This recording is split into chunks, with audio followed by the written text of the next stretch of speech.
Hello and welcome one and all to Monza, one of the fastest circuits on the GPVWC calendar for the 12th round of the 2023 GPVWC Superlights season in 2023. My name is Edward Hunter. Alongside me is David Jundt, as well as broadcast director Szymon Frelik. So after a very, very exciting wet, dry, wet race in Spa-Francorchamps, we now move to Italy, David.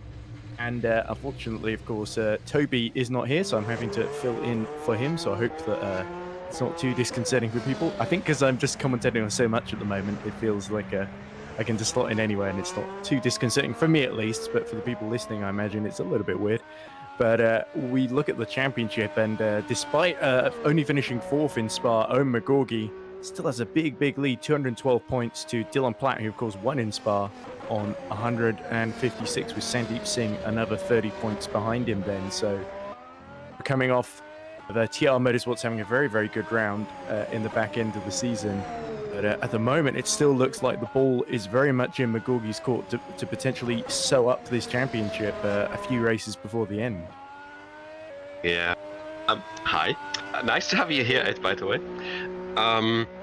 A bit difficult. I mean, with the way the season has been going so far, yet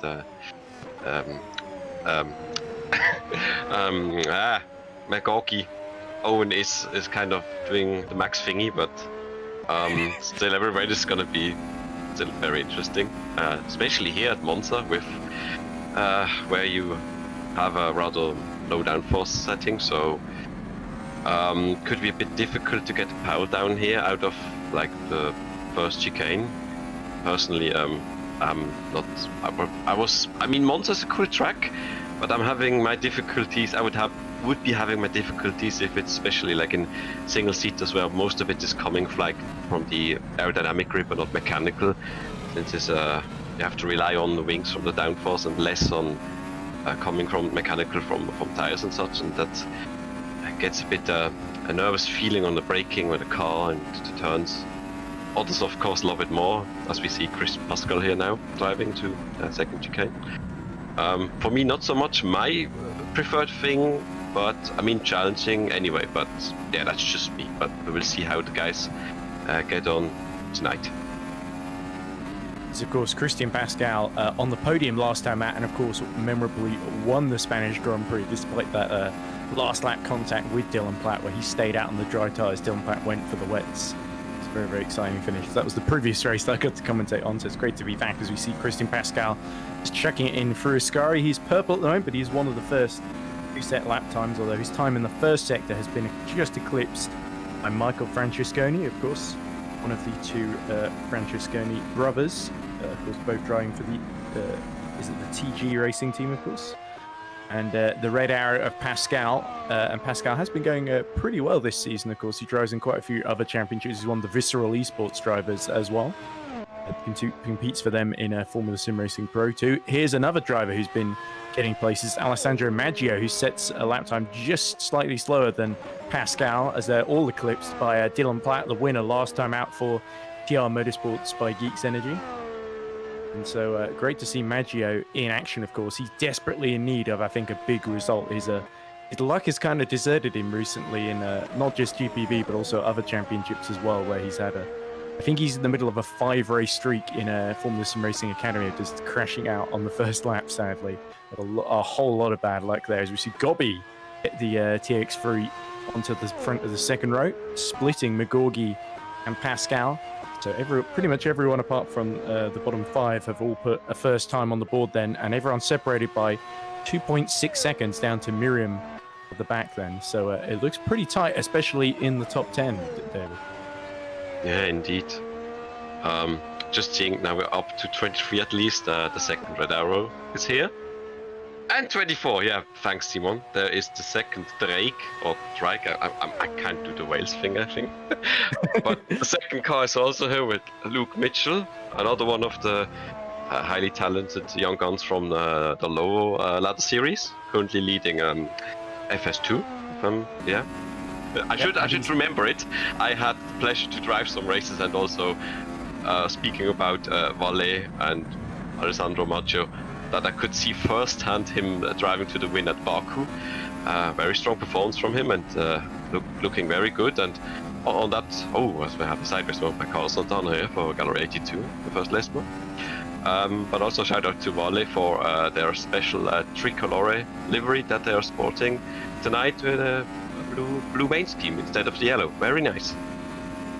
Yeah, I think they did a similar thing in FS1 when I was commentating on that as well. No, not the Valet team, that was Netrex, of course. I'm thinking of a Santana gets all out of shape on the exit of Ascari there and somehow manages to save it without hitting the wall. Brilliant car control from the, is he Mexican Carlos Santana? If I read the halo correctly, it is the Mexican flag, not the Italian flag on the top right. I was lately confused because at one point I saw the Finnish flag and then Mexican, so I wasn't. Oh, we know sure he's anymore. Carlos, that's for sure. Yeah, maybe he can enlighten us afterwards in interviews.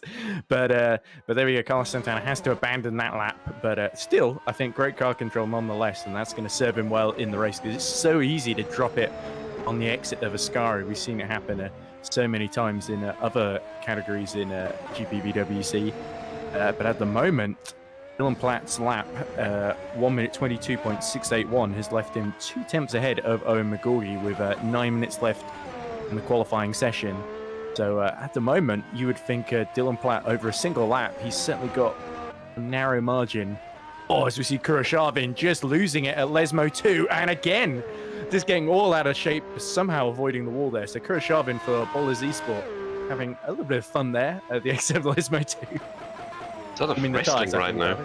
Yeah. But it's not difficult. I mean, no, it is difficult in like I'm gonna say the danger zone, but I'm gonna say on the limit, the car can be difficult to control. And here's, as I said, since it's more reliant now with the low wings on aerodynamic, mechanical grip is not much there, so you can easily lose it there. And Lesmo 2 with the slight camber there can catch you out if you like put it in a bit too sideways. So just nice that he saved it from crashing. So the driving skill already activated for tonight. And we're right on board with Dylan Platt then, looking to extend his advantage. He's a little bit slower in the first sector. We do see a couple of comments in the chat, by the way. Lol Fun Greg says top 10 Goober races, so I hope that's a compliment to the top 10 in qualifying at the moment. Jake Denahan says to win, I think, incorrectly. So our Super League Championship leader watching with keen interest. I think he probably wants Owen McGorgy to do well, as well as Sandeep Singh, of course, as we look at Hygo Poom negotiating Ascari. There we go. That looks very well hooked up there at TR Geeks Energy Machine. And according to the competitors page, he is Mexican, Carlos Santana. I guess. He is, yes. So I did read it correctly. Okay. Okay, so I should have just gone with my instinct there. But you wouldn't believe how many times I got it wrong as we see Hygo just a little bit wide on the exit of Parabolica Michele Alboreto. Himself up to 5th ahead of Christian Pascal there. So a decent improvement as Sandeep Singh similarly gets himself up to 6th just behind Hygo Poom. So it's very, very tight. That battle for 5th place with about a 10th gap to Gobby we're just looking at the moment, who is improving. Let's see, Gobby 28.3 in the first sector, 27.4 in the middle sector. He is going a little bit quicker than Francesconi, who's got himself up to 3rd, but not quite quick enough because Gobby decides to go into the pit lane as we see Scott Mitchell-Marm in the Drake Racing, the Welsh team, of course, like you said, David. Missing his front wing, so Scott Mitchell-Marm has had an off somewhere, as there's his brother Luke Mitchell, the second Drake, looking significantly more put together, that car. So hopefully Scott Mitchell-Marm can get out again, and the two brothers can do battle near the back end of the order, as Luke Mitchell again goes into the pits with 6 minutes remaining. Who's improving at the moment? Christian Francesconi's got himself to the top 10. So the two Francesconis, Mike Francesconi's at a 122.9, which got him into 3rd. It was very, very impressive, actually, by the TG racing car. Here's Ragutsa, who's, I think, yet to put a competitive first lap on the board here. In fact, he's dead last at the moment in 24th, so important lap for the TX3 coming out very, very late in the session there. I think he possibly also came from the test server. That's why I've been looking down, because I thought I saw like a 25th car also join in, which is now down to 24 again. But yeah, I guess TX3 still developing or wanting to develop the car more to attack at the end of the season. And oh no, he's losing it. Oh yeah. That is exactly what happens when you get it a bit wrong at Ascari. The car can do a big spin like we just saw there. But somehow, again, showing the level of car control at the top of the order here, they're just about able to keep it out the wall. Was Giuseppe Raguzza, and able to continue at his home race, I believe, for the Italian. He's already got a win this season, but didn't do particularly well last time out at Spa, I believe, because I'm pretty sure he didn't compete, so that would go without saying. But he did win in Bahrain earlier this season, as we look at Jan Sikora for the TTF racing car. Just negotiating the Michele Alboreto Parabolica. Not sure if I should call it Alboreto Corner or Parabolica, so I'm sort of doing a combination name. I think the Parabolica name is probably going to stick for a while, as we look at Magorgi, who sets a purple first sector. That is 28.275. Very impressive there. And now he just needs to hook it up. Of course, it's a relatively short lap at 1 minute 22 seconds here. And Magorgi just loses the rear, and he's not able to avoid the wall. He goes straight in there, so he was fully committed. Front wing is sheared off the road to Formula car, David. Yeah, I've already was gonna say it. Like, I'm kind of. This sounds mean, but I'm gonna bet on someone losing it in the race there, because there's so many cars seem to be unsettled right now and not quite being set up right for the turn, or just very on the limit. But then maybe with dirty air in the pack, I could see something happening today in just own alone here on the limit. Probably less in the race, but yeah, could be affecting a few people. We see Christian Pascal and Alessandro Maggio improve to 123.0, 123.1 respectively. Kilian Gut for Team Balaz Esports gets himself up to 16th on a 124.3. But yeah, as you were saying, David, I think Ascari is such a tricky chain. You get that a little bit offline, and especially when there's dirty air behind other cars, it can go wrong very quickly. And then we see a visual illustration of Flavio Zongoli in the HD Esports Blue Bolt machine, having a little misadventure there, but before he gets going again. 3 minutes left on the clock, so there's not a whole lot of time now to reset to the pits if you want to get another lap in. Slightly slower in the middle sector, but does improve to 21st, just behind his brother Luke. So more time to gain there. We got two sets of brothers now with the Francesconis and the Mitchells. This is very interesting. Fun, like, I'm not even sure if this is the first time the two brothers now trying together now in Super League Lights here, but it's also for me not really the first time. It's nearly getting used to seeing a lot of brothers like the Schrotens or the Kersmarkers.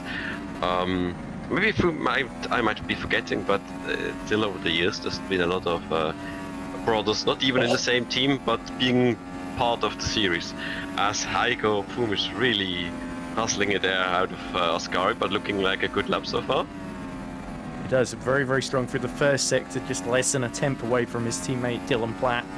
And then a personal best in the second sector, but that moment at the exit of Ascari, just the problem is that when that happens, you lose so much of your top speed and momentum down the end of the straight into Alboreto corner, don't you? So that's why we see so many people, rather than hanging on, just go back to the pits. And the problem is now, he's only really got about 20 seconds to get back out there if he wants to set another time, does Heiko. As we see Raguzza get up to 23rd, but 4 seconds off the pace for the TX3 driver. Needs to ideally do a bit better than that, as we look at Sikora, who now finds himself near the very back. Apparently Carlos Santana is still in the pit, so I think he won't be able to lap in. It looks like Gallery 82 is going to bring up the rear. I'm not sure if Carlos has a penalty or not, but as we see Sikora gets himself up to 15th, that's a very respectable time there. Just a second off the pace then. So the field has tightened up yet more. Was the top 10 that was within a second. Now it is almost the top 15. Very tight there. But Sikora, I think, will be very happy with that effort as we look at Capellini ending his run.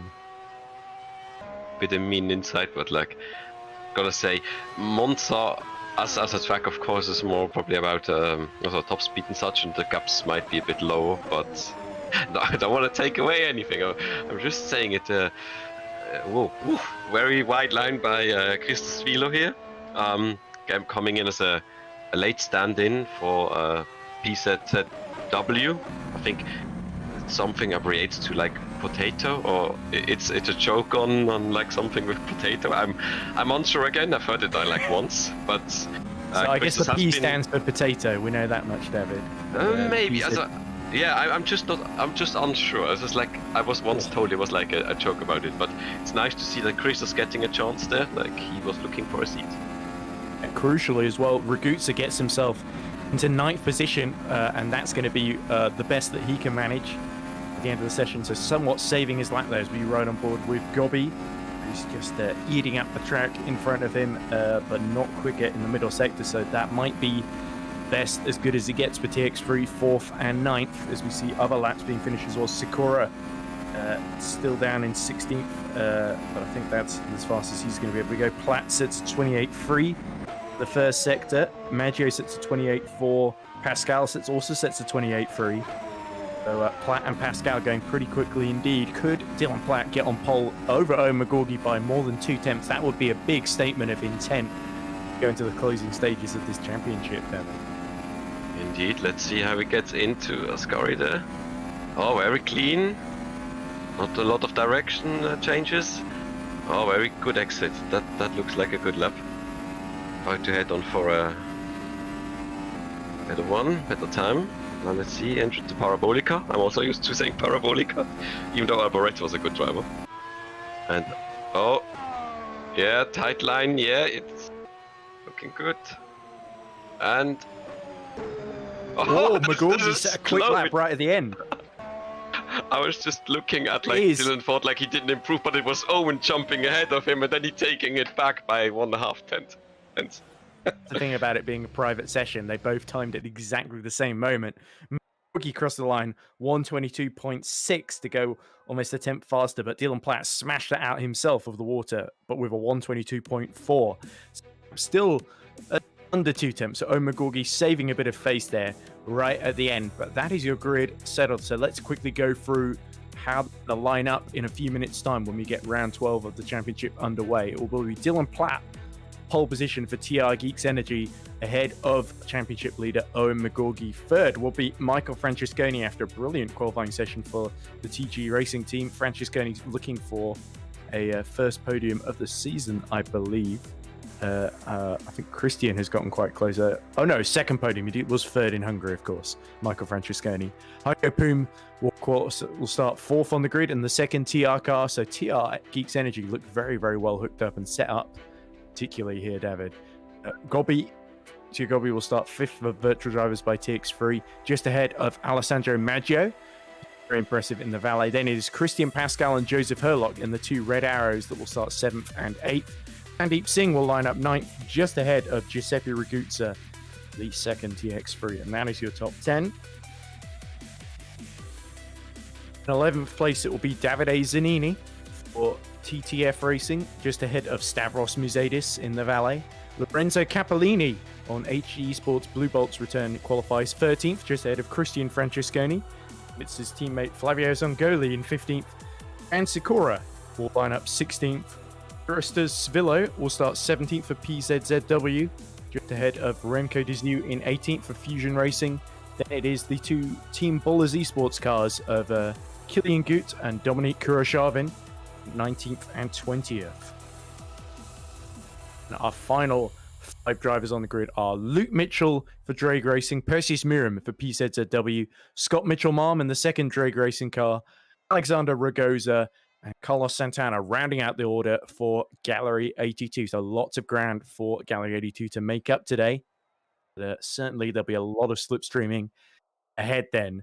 So I'm not sure if we should go to a break now, because it's probably not going to be too much longer before it actually starts, or if we should keep going. But reaction then, David, to that qualifying session. Brilliant lap from Dylan Platt, but a lot of rookies there up in the top 7. To make up some ground and stake their claim in Superlights. Yeah, very much. Maybe I'm just wrong, but like from watching the season, that Dylan has been getting more and more for, I'm not sure, threat to Owen for race wins now. So He's very quick and doing a very good job, and just showed in this qualifying session. Just checked the sectors that Owen was ahead in the first, but then Dylan Platt took it back over the second and third sector, so, and then ended up with 1.5 tenths, so it was a very good lap. What else to say? I was like checking my not existing notes. Penalties. We had a 3 incidents I think to look at. The first one was the 3-wide accident up Camel Straight, which ended in a racing incident because like nobody really I think could be attributed most of the blame for that. Like it is. There was like to talk about if you make it 3-wide, just don't make it a crash. But it does not say you're not allowed to attack. So I don't want to. Like if I had implied that spot that automatically makes you to blame, doesn't mean it. It just was a note I think in the rules. But it was a bit of a bad luck since I think AS that was in the middle just went for the gap, and I think the other lines like they came into his way, so they crossed and then it happened, which is bad luck. And I think the other incident was the one on the last lap between was it Ragusa and I think Herlock? Was it Herlock? I think it was. I'm already having to think, but I remember they came together because a late attempt to pass in a chicane, and they made contact once or twice, and then trying to control the car, I think Herlock spun out. That was also decided on a racing incident because like the contact was not as hard as described, they said, which I guess is fair. It's a bit difficult to remember now, but both sides trying to be really, their sides trying to keep the position or get it, so okay. And the last one was just like post-session conduct by Bolle crossing it backwards or going backwards to like turn 1, and then going accelerating again. But to be honest, I just thought it was a bit pedantic, that one, but maybe that's a bit from the driver's perspective, like not much about that one, but that's all about it, and nothing really happened, to be honest, then really regarding penalties from the last race there. Yeah, I think it was a bit heartbreaking of the Michael Ayres, and who was it that Michael crashed into again? Was it? It was Michel Galka, and yeah, Galka was going really well in that race in the top 6, and then Michael Ayres, and there was somebody else that just went through the middle, and it just ended into, like you say, it was I think very much a racing incident. But yeah, we had quite a dramatic finish at Spa, which was a great fun to see. Hopefully, we get a great race here at Monza, but I feel it's going to turn into sort of lots of slipstreaming, and it's going to turn into a big strategy battle. Doesn't look like there's any sign of rain on this occasion. Track temperature 42 degrees. Look at the warm-up, and yeah, there is Mercedes in the blue Valet. Beautiful. The Italian flag at the back. It looks a lot like the Alpine Formula 1 livery used to look like, I think. Yeah, that would be an automotive tricolore then, but I just don't let them hear you say colors. That. Okay, like next thing is gonna say you like pineapple on pizza. Yeah, but during the race, I was just gonna say, like, I think we already like talked past into like, yeah, it was sad to see because Galka had a really good race. It's just like from a strategic point of view, we were saying that if he had not fought the car that came to him first as much, he would have probably not been caught by either of the other 2 cars. So I don't want to say anything you should not battle. Of course, you want to keep the positions, which is your right to do. It's just probably he was gonna fighting a losing battle, and he would have probably kept the position afterwards. So that's just difficult to say, We all have a fighting spirit, everyone. Especially with the slipstream at Spa being so powerful, and we may yet see it at Monza as well, as we see one of the TX3s being towed along by the Gallery 82, and Mercedes just in the background. There we go, just trying to make the move. It must be Ragusa just making up for lost time then, as over the curb goes the Gallery 82. Of course, they are right on the back of the grid, so they're going to have a lot of ground to make up. Here's a reminder of the championship standings then. So it is, that must be 60, almost a 60-point lead for Owen McGorgy then. In fact, it is exactly 56 points that he has ahead of Dylan Platt, going in as the TX3 of Raguzza and the Gallery 82 come together at De La Roggia chicane in the background, which is slightly distracting. Sandeep Singh is another 30 points down on Dylan Platt. We got Gobby, who is 5 points down on Sandeep Singh in 4th. Igo Poom, of course, is right with his teammate on the grid in the top 5. He is 4 points down on Gobby. And we've got Raguzza, who hasn't scored in the past 2 races, so he's had a bit patchy form as of late. He is another, let's see, quite a way down, about 14 or 26 points down on Hygo Poom. Another 14 points back is Michael Francesconi, who of course starts 3rd on the grid today, looking to take his 2nd podium of the season if he can execute his strategy effectively. Joseph Herlock is 8th, just 2 points behind Michael Francesconi. Then we've got another Michael Ayers, who I don't believe is here this weekend because they've got Maggio filling in for him at Valet. He is 9th, 4 points down on Joe Herlock. Then we got rounding out the top 10, Alexander Raguzza for Gallery 82, who of course starts right at the back ahead of only his teammate Carlos Santana. So he has got quite a margin to make up to Michael Ayers. Must be about 12 points, I think. He can certainly do that, but he's going to need a very, very good strategy today. I would suggest those starting at the back are going to plonk on the hards and try and go as long as possible. Monza, typically you think of Monza as quite low tyre wear. We might see with the high track temperatures a few more pit stops than expected, I think. Some of the guys, especially near the back, trying to do different strategies to gain at ground. You say low.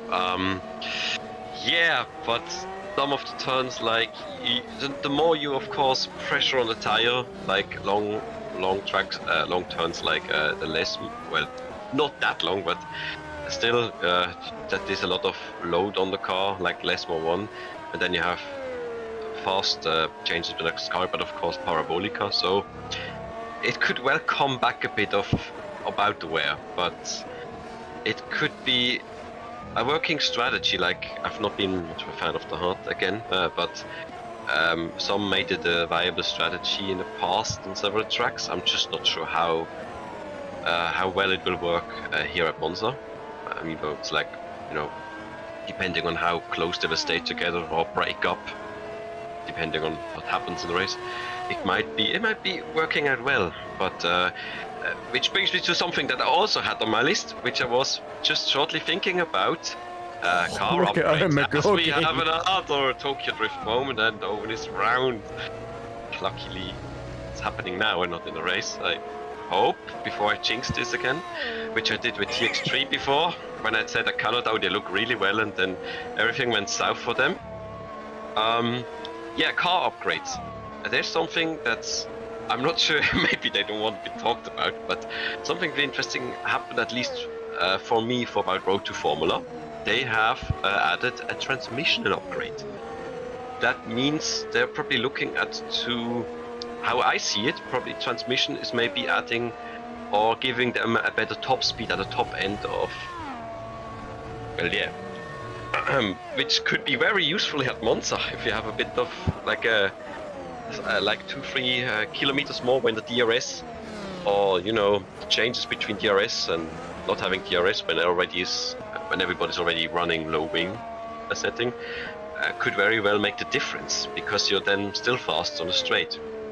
Although the net worth is still debatable. Like, this is more of like a hear and say between like me as a former team owner, between me and a driver, and you know, hearing what might be been the difference on the straight, depending on like different tracks like Mexico, which was last season, which is not on the grid on the calendar this year, but still it could be, if it works as intended. They probably tested that, I'm guessing.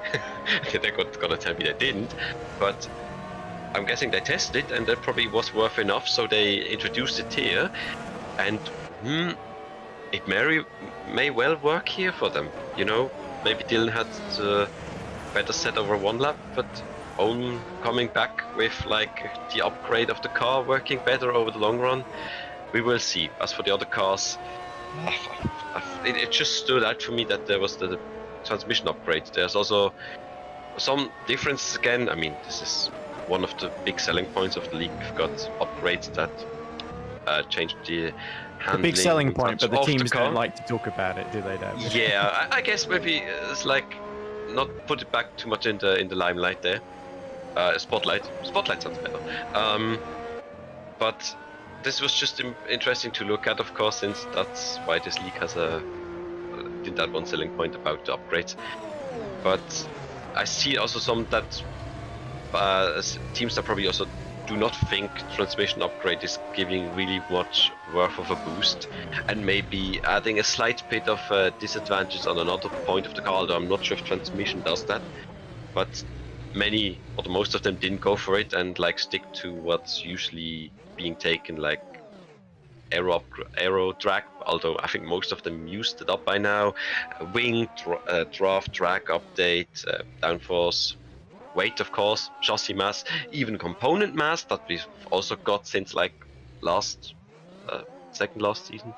But yeah, most of went for like mass upgrades and such, but Road to Formula introduced the transmission one, so I'm interested to see if maybe on the straights, like, we will see the kind of Red Bull factor.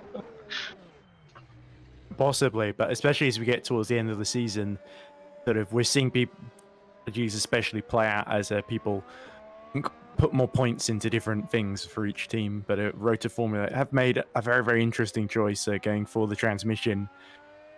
None of the other teams seem to have done, as you say. We see a couple of the comments in chat, by the way. Kaikira says, Galley 82 is such a goated team. They aren't going to lose a single place this race. Brilliant. And that's because they're... That's only up from here, you know? Exactly, yes. It's a very positive mindset. Jeffrey Fournier says, I really like the Valet livery, not going to lie. Massimiliano Riboli, Base are all cheering on the Valet team. So that's great to see as well. Let's see if Alessandro Maggio and Stavros Mizadis, and I think 11th for Stavros, is it? Let's hope they can have a good race and bring home a decent amount of points, of course, because we haven't talked too much about Teams Championship, have we? We've focused a bit more on drivers. That's Road to Formula leading on 338 from TR Motorsports on 273. So it's a similarly big margin, but TR are a little bit closer, I think, compared to the drivers' table. And then we've got Virtual Drivers by TX3 in third. Valet are down in sixth, fighting with Gallery 82, of course. This is a big opportunity for Valet to get back into the top 5 today. Just found the graph again. It seems like, if I'm looking right, I see so many colors, it's really a rainbow. If I'm attributing that right, I think the only other team that You're looking at the race? Tried it, I'm looking at the upgrade sheet. The only other team that has tried it seems to be Ballers. I see rainbow, that made me think something else is happening. No, it's Ballers just have done the same. there are so many, I mean, you have different colors, but some seem a bit similar on the graph. Like, apologies. We've also got, I think there's a wrong label that makes both masses be weight, but one of them is a component mass. I think the dark blue is, well, you don't see it here, of course, but you see it. It's the white mass upgrade, which should be component, which is blue. And I see, I think 5 teams have done that, gone with this so far. It's Drake, Road to Formula, also developed a bit of that, TTF, TX3, and Ballers. Which is interesting that some part of the top or the front teams there. And yes, only 2 have done transmission with this Road to Formula and Ballers. And then you've got like the more normal upgrades, like the normal weight mass of the chassis itself, drag from the body, the air drag from the whole from the car, and most of the other things is just the downforce on the wings and the diffuser. But it's interesting. I think it's interesting. I see something that TR Motorsport had a pit repair upgrade. Interesting. Just to see that. Hope not to need that, but just in case, I guess. So let's very quickly go through the starting grid then, as Dylan Platt leads the pack through De La Roggia halfway through the formation lap. On the front row, leading Owen McGorgy in second. Row 2 is Michael Francesconi and Hygo Poom in second, TR Geeks Energy Machine. Row 3 is Fabrizio Gobbi and Alessandro Maggio subbing in for Michael Ayers. On row 4, it's all a red arrow row 4 with Christian Pascal ahead of Joseph Herlock. Row 5 is headed by Sandeep Singh just ahead of Giuseppe Raguzza, just in the top 10. Then row 6 is Davide Zanini and Stavros Mizelis. Row 7 is headed by Christian Francesconi, just in front of Jan Sikora for TTF. Mr. Zvillo is on row 7, ahead of Remco de Zieu. Row 8 is Kieran Gut and Dominic Kurashavan for Ballas Esports. Row 9, Flavio Zongoli and Luke Mitchell. Row 10, Perseus Miram and Scott Mitchell-Munn for Drag Racing. And then finally, bringing up the rear in row 11 is Alexander Ragozza and Carlos Santana for Gallery 82 Motorsport. And of course, Lorenzo Capellini did get the penalty, so he'll actually start at the very back. I just shared that one for you, so in case you will ever want to look at that. Ooh, interesting. You're right. I see what you mean with all the rainbow colors now. But anyway, so Dylan Platt just about approaching Alboreto corner now, so we did well to get through the grid before Dylan Platt finished the formation lap. It seems if you are starting from the pits, I think as Szymon says that I think Raguzza that's starting from the pits now. Raguzza's going for the softs. Okay. Softs. So that's the accurate on the family screen. We have Zongoli and Mitchell-Malm in the pits. 2 drivers in the pits, starting from the pits, it seems. Yeah, that's not good news for HG Sports Blue Bolt. They've got 1 driver in the pit lane, the other right at the back.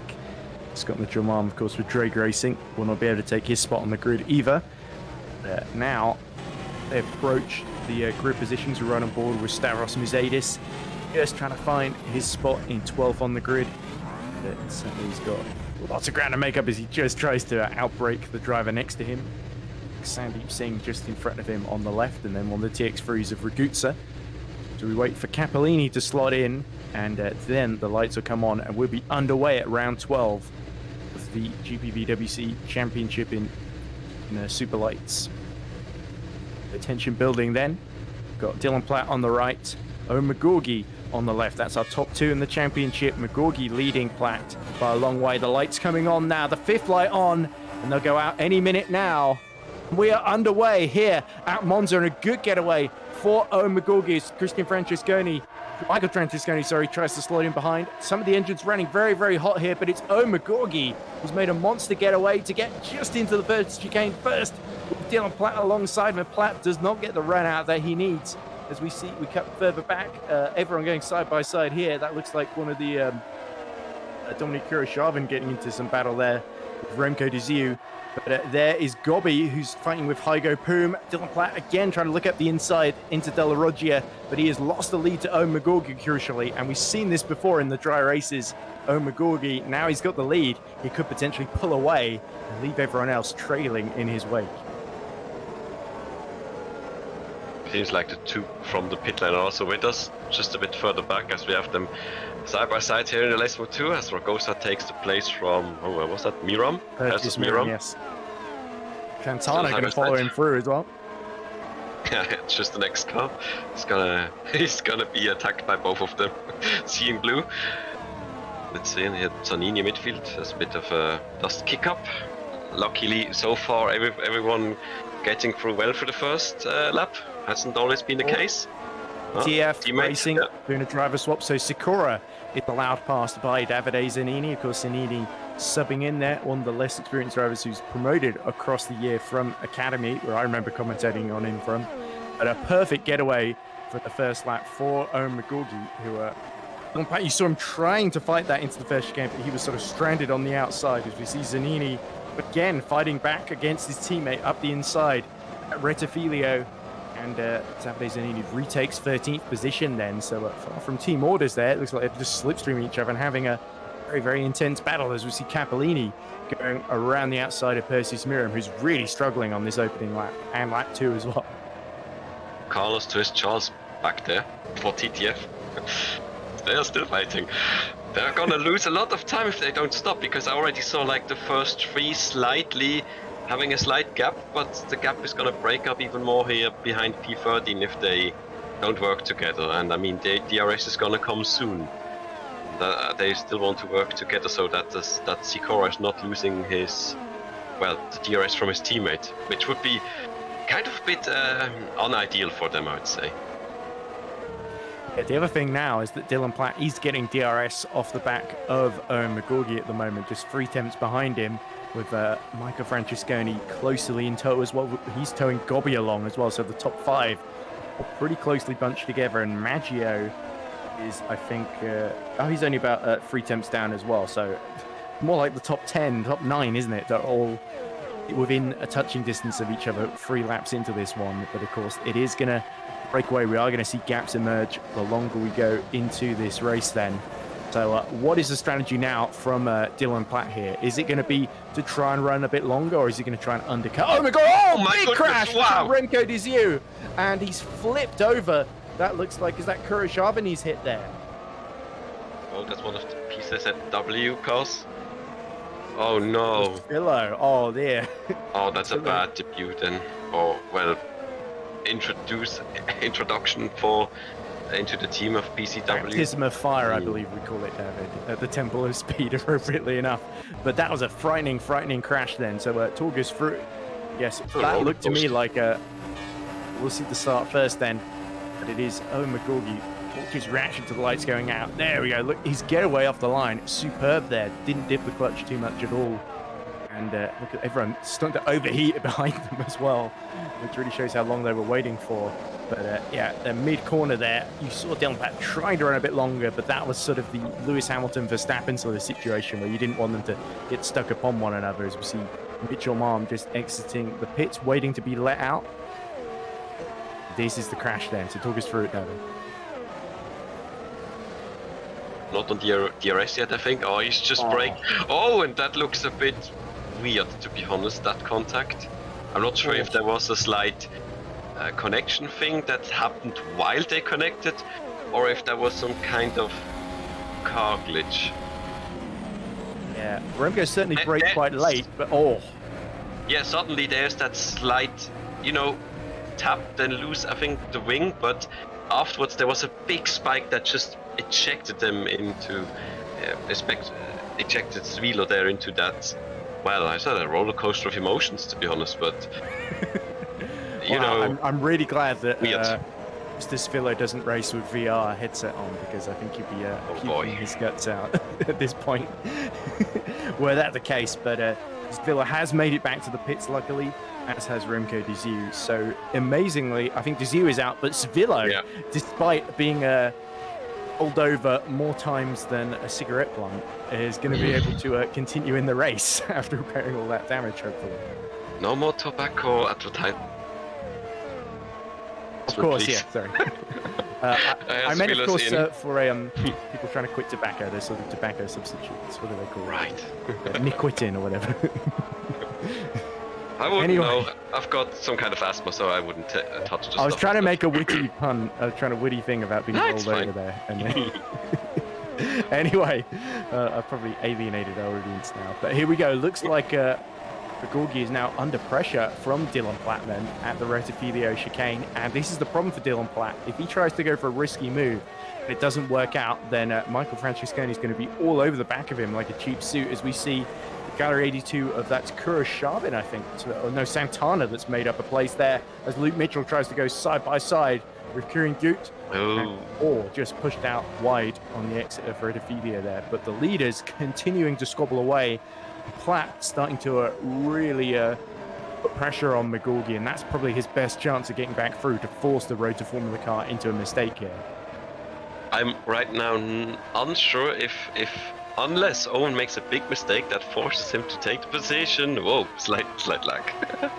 They all go float. I'm not really sure how hard Dylan really want to take it, since when they're not doing oval stuff here, but if you go take the lead, then you will probably be more the one forced to. Oh, Joseph Herlock, no, careful. Oh, watch out. Oh no, I think he's. Oof.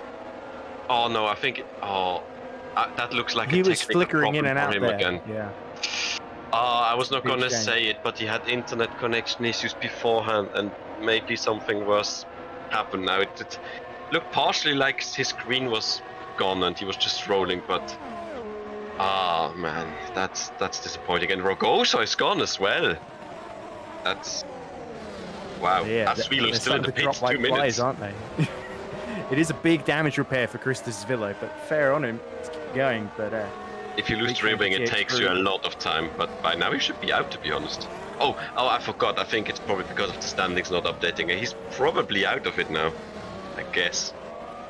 So that is 4 retirements then after 6 laps, which is quite surprising at Monza. But certainly that big crash is probably the one that's gonna the one that stays in the memory, especially for poor Zvillo. But I think we're going to see what happened to poor. This is Zanini. Sorry. Oh, so Zanini has a little bit of lag. And I think this is a prelude to the TTF car. Oh, no, he lost it on the exit of Lesmo 2. Hit the barrier, lost his front wing, and this probably isn't going to end well. But here's Ragozza, the second of our Gallery 82s. He loses it at Lesmo 1. Oh, and the entire right-hand side of the car is totaled there. The Lesmos claiming victims. And I just saw, when looking at that, coupled, of course, with the low downforce, as we see here, he's just throttling to a stop. I'm quite sure something went wrong with his. And then he seems to completely freeze, so it looks like either final disconnection or he just pulled it out. I'm not sure to say what exactly was, but it looks very much like a technical problem again. But I was just gonna say, this could also, as we just saw, especially with I think Zanini, what catches you out is probably also the low downforce setting, and then you hit the AstroTurf, and then you spin very easily. As we have a 3 wide. Wow. Corner, and Cappellini somehow makes it through as the Gallery 82. That must be Santana that's had to completely cut the chicane. He's going to emerge behind Cappellini and Kurashavin there. But that was a bold move by Lorenzo Cappellini. And a fair play to him. He had the inside line. That was very, very clean.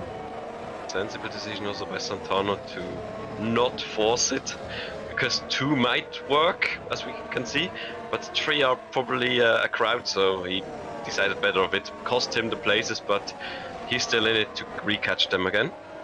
And good news for TX3 fans, by the way. It was false alarm earlier. Raguzza is in, so it was a temporary blip on the timing screen when he disappeared from the order, but he's back in 8th place now, just behind Christian Pascal as the leading 4. Hygo Pum, and now he's got past Gobbi.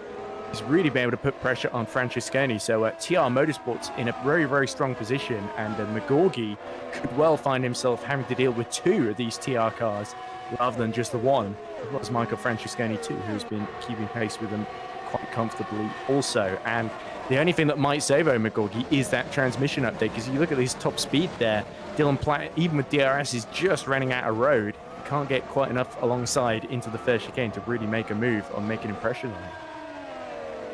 I've just looked at the top speeds again, and I cannot prove my, assumptions or the thought process there, because, of course, since Owen is the one not using DRS, his top speed is way lower, and I think at least from the race view, I can't then judge what everyone would be having without using DRS and just top speed. So, yeah, I can't quite prove it, but so far he's still leading, and I think unless he makes a big mistake, probably the plan until everyone's first pit stop phase will probably be to just be in the train and see what happens, because as is the case in Monza and the DRS train, you don't want to lose it. And so if these people, especially the first 4 here, would be disrupting each other, they would very quickly lose time to the top 2, top 3. So it's mostly just kind of a peace freaky for now. So they just keep moving along for now, as it also currently helps them to kind of, not quite sure if it worked, but keep Gobbi out of their DRS, as we have. Well, he's now trying. Dylan almost into the wall, and he is in the wall! Oh, Dylan Platt goes round at the first chicane, just avoids hitting Owen McGorgy. That was an insane moment there. Brilliant car control from Dylan Platt, but he's going to emerge back in 2nd position, or maybe even 3rd or 4th position, as look at that, Michael Francesconi being assaulted by Hygo Pum, and Francesconi goes through. Is Pum going to go through as well? Side by side they go to life. Hygo Pum goes up to 3rd. Dylan Platt, thankfully still in the race, but down to 4th position. Wow. I've done a Murray Walker. I've proven it wrong again. Does McGorgy move too late here? He leaves just enough space, but then Platt hits him in the side. He was on the grass at that point, and look behind. You could tell Owen may have even got a little tap there, which is why he went over the chicane. But I don't think there's any question of having to give up the position there. This is Hygo. Oh, again, running out of space. And he knew his teammate was on the left there as well. So Hygo, I think, sensible to back out there and not force the issue. We again have to remember these guys are using way low wing here. And additionally, on top of that, Dylan Platt had to kind of evade, save it, or try to go around, not contacting him. With DRS, I think, still open or just about to close, so he had a very nervous car, and I don't know, his tires are probably toast now. I mean, after that... And here comes Hygo, trying to go for second position, but Michael Francesconi defends well into the Redifilio chicane, but doesn't get a brilliant exit. You can see also Maggio, who's now moved up to fourth in all of this. He's got past Fabrizio Gobbi, and now fancies his chances. We see a little bit of lag on stream, but it seems to mostly have cleared. So Hygo, does he launch up the inside into Del Roger? No, he does not. But Pascal now is stuck behind Fabrizio Gobbi. So Maggio, all of a sudden, is in the fight for the podium because of all this. Very interesting. Oh, another lag spike. That's not the server issue, by the way, folks. That's the broadcast PC, according to Szymon. So apologies for that. I know Szymon is doing his best to the show on the road. In lap 10, then, it is Omagorgi leading Michael Francesconi by 1.5 seconds. Hugo Poom in third and Maggio in fourth. Where has Dylan Platt emerged 17th then on his fresh tyres? And what has Dylan Platt gone for with this early? So I'm just going to have to go 34 laps if he's doing a one-stop on the hard tyres.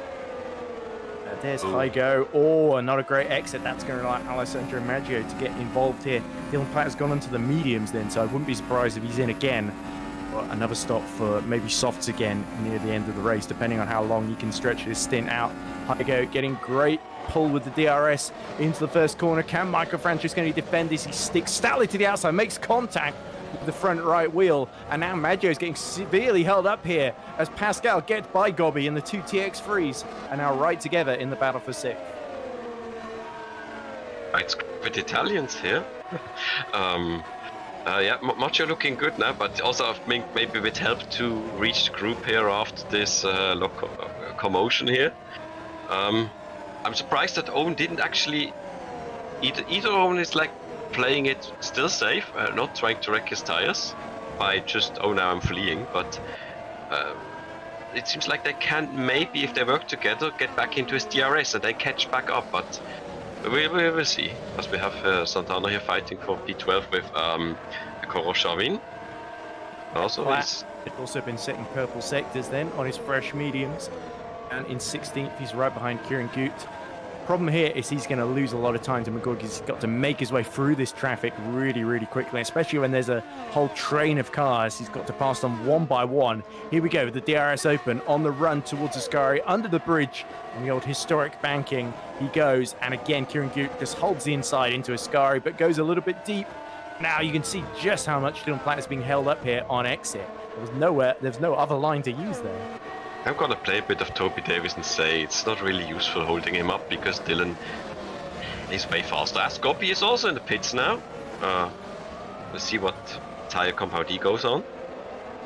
This is how much he was suffering with tire wear then. Here comes Dylan Platt then, and surely Gut is going to have to stand aside as up ahead. That's Santana on the hard tyres fighting with Kuroshavin. He's got the inside there as we see Gobbi exit the pits behind everyone. Oh, and up the inside goes Capellini. That's late braking into the first chicane there. And somehow been able to stop that in time. As we see his teammate cutting across the runoff there. A bit late on the brakes, I guess. Zengoli felt for his teammate do it and thought he could get away with it as well, and clearly the brakes just didn't let him go do that. That's cost a lot of time to Gobbi even more. I mean, with the spin kind of, but to be honest, after the... and Hygo's got for up to second then, so boom! It's the TR car past Francesconi into Ascari, and now Maggio is all over the back of the TG racing car. So I'm just wondering if this maybe was too early, but it looks like Francesconi has a bit of tire Maggio. Whoa! he didn't need those tyres any longer, did he? Just full on the brakes to try and meet the pit lane speed limit. As there's Raguzza now being under attack from Christian Pascal. I think he's getting back through on Pascal there, actually, because Pascal did pass him earlier on. So this is an interesting strategy from both Valet and TR Motorsports here, pitting on their drivers early. One by choice, and of course TX3 as well with Gobbi. Here comes Platt then, trying to gain another position. That's Capellini to his left, needs to be careful into the Redifidio chicane, but comfortably outdoes him on the brakes. And now Carlos Santana on the hard tyres should be able to turn him along, but then there's a bit of a gap, about 10-second gap actually, in front of him, and that's going to be ideal for Dylan Platt because he can just set quick laps on the mediums in that space ahead of him.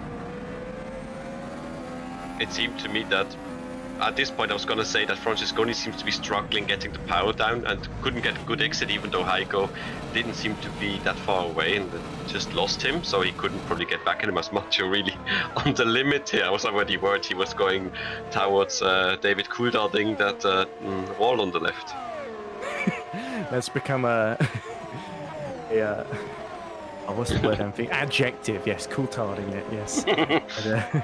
but yeah, Maggio avoids disaster there, certainly putting on a smoke show with the tyres as Francesconi hits from third now that Heiko Puma's got through, but Puma's come in ahead of him as well, as has Raguzza and Pascal. So busy activity in the pit lane. Looks the leader like has come in.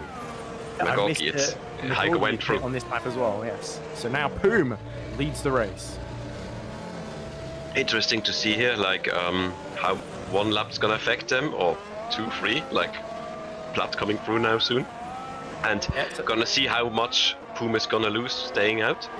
Yeah, Puma's gonna come out. He's ahead of Santana. He's just overtaken him. He's come out just behind Michael Francesconi. There's Christian Pascal loses it. Oh, I think Christian Pascal must have made a contact there. I think that was with Raguzza as he was exiting the pit lane there, and it just all went completely wrong. The front wing is off. So red arrow, they've lost one car already. Christian Pascal, having just pit, is going to have to come in for a new front wing again. Like side by side at the pit exit. This is really horrible for their kind of, what I say, second home race. Exactly, yeah. So this is them all coming into the pits then. Gorgi leading Francesconi, and is that Gobbi as well? So there's Magorgi being serviced. So it was a clean stop from Magorgi. Came out in 6th position. He's gone for the hard tyres now. So Magorgi is going to try and get to the end, interestingly, on one stop. But here is Pascal. He comes out side by side, as you say, with the TX3 of Fabrizio Gobbi. Pum is now pitting as we're watching this. And there's just enough room for the both of them. The TX3 is through. Pascal tries to... Oh, he just loses it on the braking on cold tyres out the pits, potentially. Unlucky. That was because he was out of position when he braked. He was braking on the grass there essentially. As Purim exits the pits now, he's coming up behind Magorgi and potentially behind Francesconi as well. There goes Michael Francesconi and his teammate Dylan Platt as well. That is going to go through. So Purim re-emerges in 8th, but there's still quite a few cars ahead of Magorgi yet to pit. This could still be good. As is Pooh still on? Is that the display thing again? Or is he still on softs there? I was just looking now. Are those mediums? Musadis is on the mediums. Singh is on the softs. Francesconi, Sakura on the mediums. Because I was just looking at I saw red tires for is also on the Pum. mediums. On the hards, yes. So Gorgi and Puma are on the same strategy then. All right. I was just like thinking that perfect position they drop back in. Like Platt can still tow him along as his DRS opens, while he is, well, trying to attack Francesconi for 30. Ooh, I nearly thought he was braking a bit too late there. Yeah, no, looks good so far. Still for TR. They're both on the same compound, aren't they? Michael Francesconi and Dylan Platt on the mediums, but Francesconi's are significantly fresher. As Singh finally gets off the soft tyres on lap 16 and potentially going to put on the hards and try and get to the end like his teammate is doing. But those on the 2 stops, that's going to be the likes of Michael Francesconi, Dylan Platt, Raguzza, Maggio as well. Maggio didn't gain as much ground as I thought he would. He's come out stuck behind Santana. He's ahead of Singh as Singh exits the pits there. There is Dylan Platt up the inside of Michael Francesconi into Rettifilio there with the DRS. Nothing that the TG driver could really do. And Dylan Platt sort of back into a net second, but he will have to make an extra stop compared to the people around him. So extra reason for Michael Francesconi not to fight too hard because he knows Dylan Platt will be coming in again before too long. This is easier said than done. I know Michael Francesconi is a big fighter and prefer to be ahead. But at this point here in Monza, it would probably be best if he actually did try to work a bit together to get closer, because I think we're on the verge here that Owen could well be a bit like 2 seconds ahead, nearly too far if they don't just, you know, another peace treaty to sign for now, as we have Carlos Santana and the Hawks still there in P10, still doing a good job as Marcio went past him. Marcio, who lost out in the pit cycle with his, I know, maybe he got stuck and his exciting entry, but he's missing like 1.5 seconds to the guys ahead of him. Yeah, so Raguzza, I think, jumped him as well. Raguzza set fastest lap of the race, 1:26.5, has been flying out there behind Hygo Poom. So Poom probably got the hurry up here, but he's lost a bit of ground to Michael Francesconi ahead of him. As Michael Francesconi has a little think about using the DRS to try and overcome on Platt, but in the end has to think better of it then. So Mercedes, Christian Francesconi and Sakura are leading, all having not stopped yet. So they're trying to drag the mediums as far as they can go into this race. So all three of them, I think, are also on a one-stop strategy.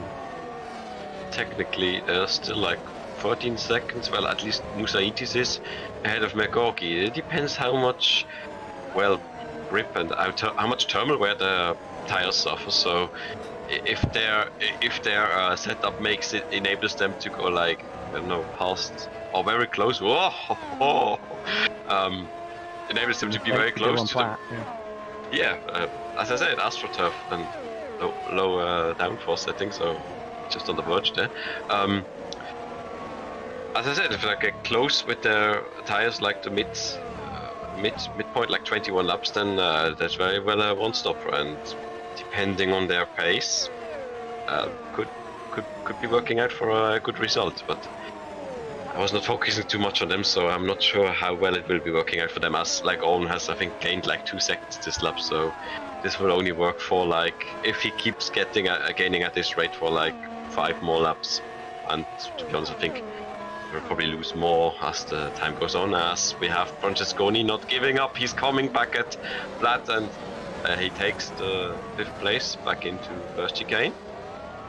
Yeah, and that's a consequence of Dylan Platt making that mistake. He did set the fastest lap of the race the lap before the one he just did, but unfortunately that mistake at Lesmo 2 allowed Francesconi to creep back into DRS range to the point that he could get through there. Now Platt being backed into his teammate, which is really not what he wanted. I wonder if also those the mediums are starting to wear a bit from him pushing a bit too hard. Yes, Santana, did he have enough maybe? Which we didn't see. Oh, oh, beautiful. 360 there for Carlos Santana. There comes Sandeep Singh along. Yeah, there we go. So that's one way for Singh to get through. He had to time that well to avoid disaster, and Sandeep Singh also gets DRS for good measure. But Carlos Santana, who I think has still been running those hard since the beginning of the race, is down at 11th. But of course, remember, he did start right at the back of the field, so it makes sense probably to stay out a bit longer. Now, the TR Motorsport cars have got another problem in the form of Raguzza, who's all over the back of them. They really would have wanted Dylan Platt to use his pace to just escape up the road, but he's not been able to do that because of that mistake. So now potentially, is there a question of letting Hygo Poom on the fresher tyres through Sakura pits ahead of them? So Pagorgi now up into the top 3. Poom with the DRS open, looking up the inside. Breaks late into Rettifilio, and that looked like he was given a lot of space there from Dylan Platt to retake that 5th position. Yeah, gotta be honest. I was just starting to think from a team perspective that Dylan having to stop so early, and it looks like he's about to start losing the best top-end grip of his tires, having to stop so much earlier, that it would be best for Hygo to be let through and attack Francesconi or keep pulling him along, because he might not be as well to keep pushing on, so he gets at least dragged along into maybe the next phase as Zongoli is run out of room, and then he disappears for a bit of sightseeing at the second chicane. Unlucky. The runoff is also a bit, I think, slippy there. Musaidis is still leading. Oh, just about all those worn mediums, just about getting the breaking point in time. And here is Capellini. So this has not been a good few laps for HG Esports, has it? Because I think Capellini's about to lose it on the exit of Lesmo 1. Yeah, just ran that a little bit too wide and backwards into wall. Lucky to have all four wheels and front and rear wings intact after that one.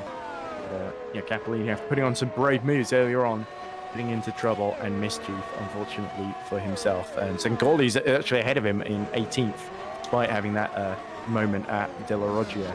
So here we go, we're back with Hygo Poom, chased by Dylan Platt, who goes very wide. The Retifi there, which gives an opportunity to Fabrizio Gobbi, who's now right in the slipstream here. Raguzza, sorry, not Gobbi. Gobbi is down in 10th, of course. And Raguzza comes to the inside at Curva Grande. Nothing that Dylan Platt on those old mediums can seemingly do to keep him at bay. How late he's going to break around the outside. Oh, he gets it wrong, actually. And goes deep into the rough. So Dylan Platt is going to retake that sixth position, sorry. But that was a bit of a hairy moment there for Raguzza. Well, getting a bit heated now. I saw at the first chicane that I think Raguzza, no way he was getting the chicane done in time. Did he lock the rears, or did the right-hand side just touch the grass then? I don't think he touched. I think he was just very late on the brakes. But it's difficult to say from outside. But I was just seeing that he made a slight kink at a slight attempt, or he showed himself, and I think kind of Platt fell for it, braked too late, and then nearly drove into the back of his teammate. So it kind of worked, but then it sadly came undone for Raguzza. But we'll probably be back on his end in no time. Although no, he's lost a bit of time now. So he dropped out of DRS range. He has at the moment, so he needs to get back within second of the car in front. Hygo Poom, meanwhile, all over the back of Michael Francesconi. Fourth position in the race. Christian Francesconi is only about 2 seconds ahead of Owen McGorgy. Neither him nor Mercedes have pit yet. A reminder, so that they are trying to go to halfway into the race before they pit, presumably onto the hard tyre, and then just push all the way to the end. I've seen in the past, as there's Zongoli being slow in the middle of Alboreto Parabolica down in 18th, and I think he was just held up there by good as we see Zanini entering the pit lane. Boreto or something like that. At this stage, it's going to just melt into one word. But I was going to say, I was just surprised that Francesconi is like so close to getting back the DRS from McGorky that it makes me wonder. Oh, very wide. It makes me wonder if Owen is now still in a state where he's just looking after his tires, and he's got more left, and he's just,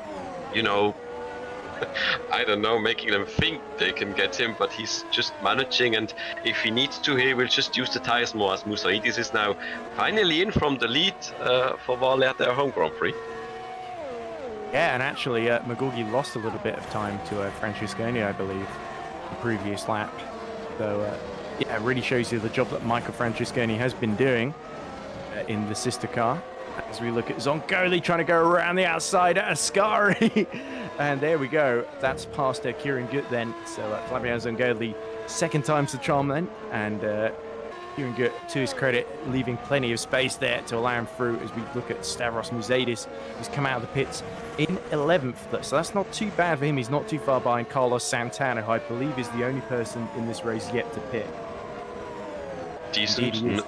No pressure from behind, and just like an open road, except Santana, but on old tires ahead. So Musaidis looking good, like he could take a top 10 result for himself there. Just before I'm gonna jinx him with that.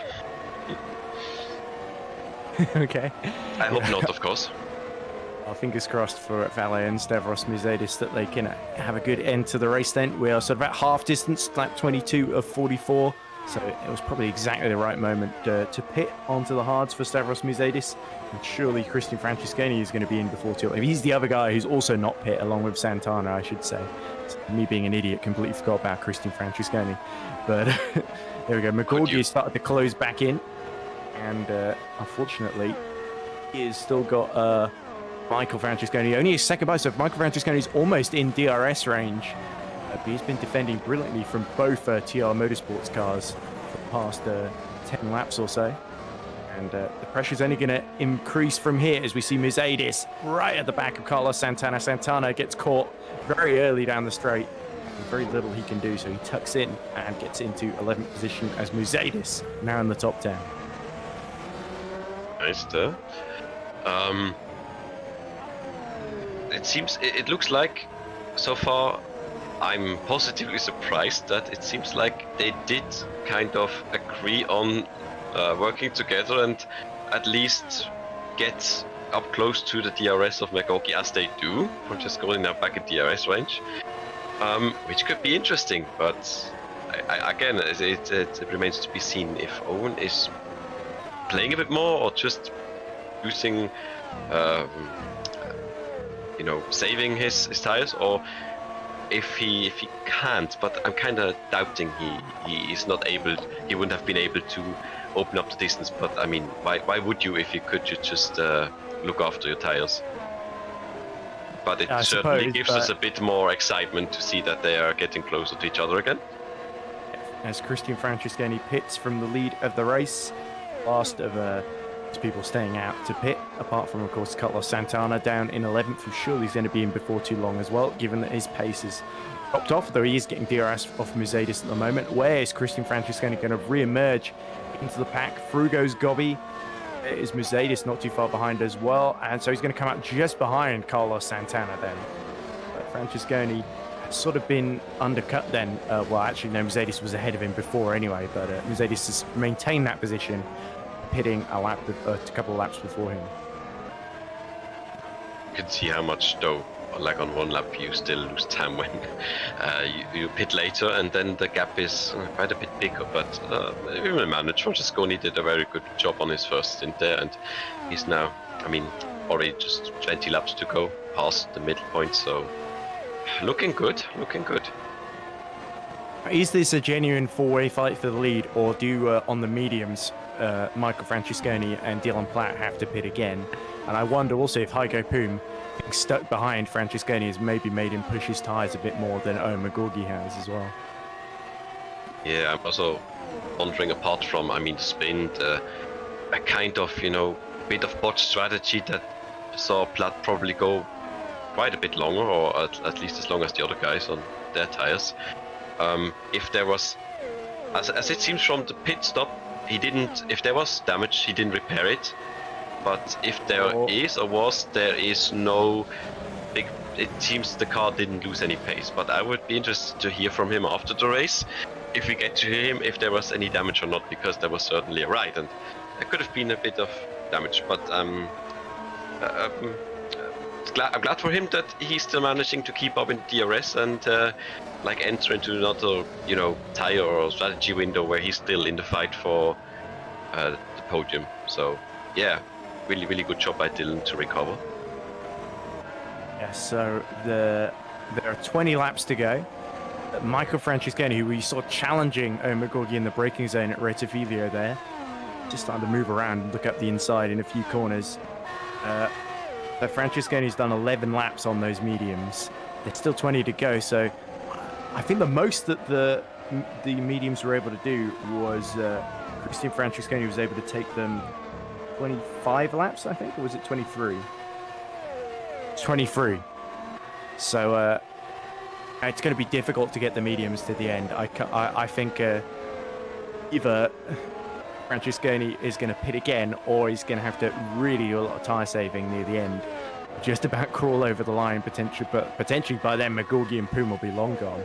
So he really needs to make this move soon. He doesn't get held up by McGaughey too much, and he looks to the inside. Michael Francesconi takes the lead. McGaughey leaves plenty of room for the TG Racing driver, and through goes Michael Francesconi.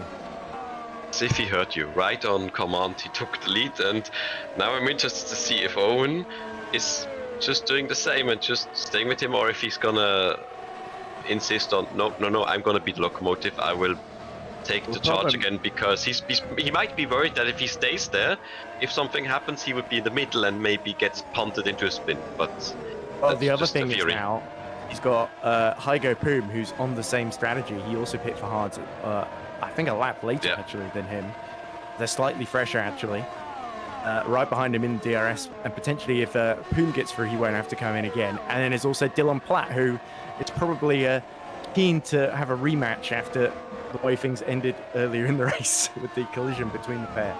So Omagorgi in a bit of a dangerous position now. He's not got the buffer of Michael Francesconi behind him. And Michael Francesconi, I think this might be the first time he's led a race this season, if I'm not mistaken. He might have led with pit strategy a couple of times earlier on. We know Christian Francesconi led early on. Is that Michael Francesconi heading for the pit? No, he's just taking a really tight line to try and break the toe. And there he is trying to break the toe of McGorgy. And McGorgy's still getting DRS. Dylan Platt in, as you say. So that's he's pulled the trigger now, and it'll be interesting to see if Michael Francesconi reacts to that. This might, that might set the domino stone in motion for the pit stops. Although, I mean, Dylan was the one that had, well, I think he's a mediums, right? I've got to go check again. But started the race on softs, went to mediums, and now he's just come out in 12th position behind Jan Sikora on another set of mediums. So he did 17 laps. There's about 17 to go actually. So he's timed that about perfectly for the medium stint. Here he is. Sikora is going to be on the outside then on the harder tyres. He breaks late into later than Sikora into De La Roggia, and now Carlos Santana, who's still refusing to pit. He's probably going to go for softs late on. That is the sort of Carlos Santana strategy, isn't it? Just run the hards until they almost die, and then there is something about him. He might be Mexican, but he's Carlos. Maybe a smooth operator there with the tires. Quite possibly, yes. And look at McGorgy now really under pressure as Michael Francesconi still trying to break the toe and weaving all over the show. But now it's McGorgy under pressure from Poom, and that's potentially the fight for victory here.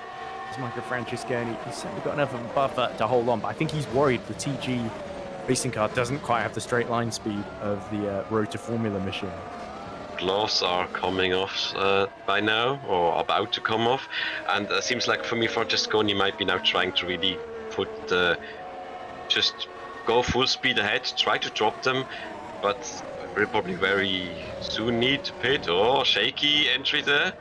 But as I said, as the tires go, he'll probably have to also then stop soon if he tries to go full attack, and then he's probably the set of mediums, while Owen, McGorky and Dylan Platt can still probably stay out a bit longer, but still keep with him and then go to the softs. So, oh god, I've got Dylan Platt.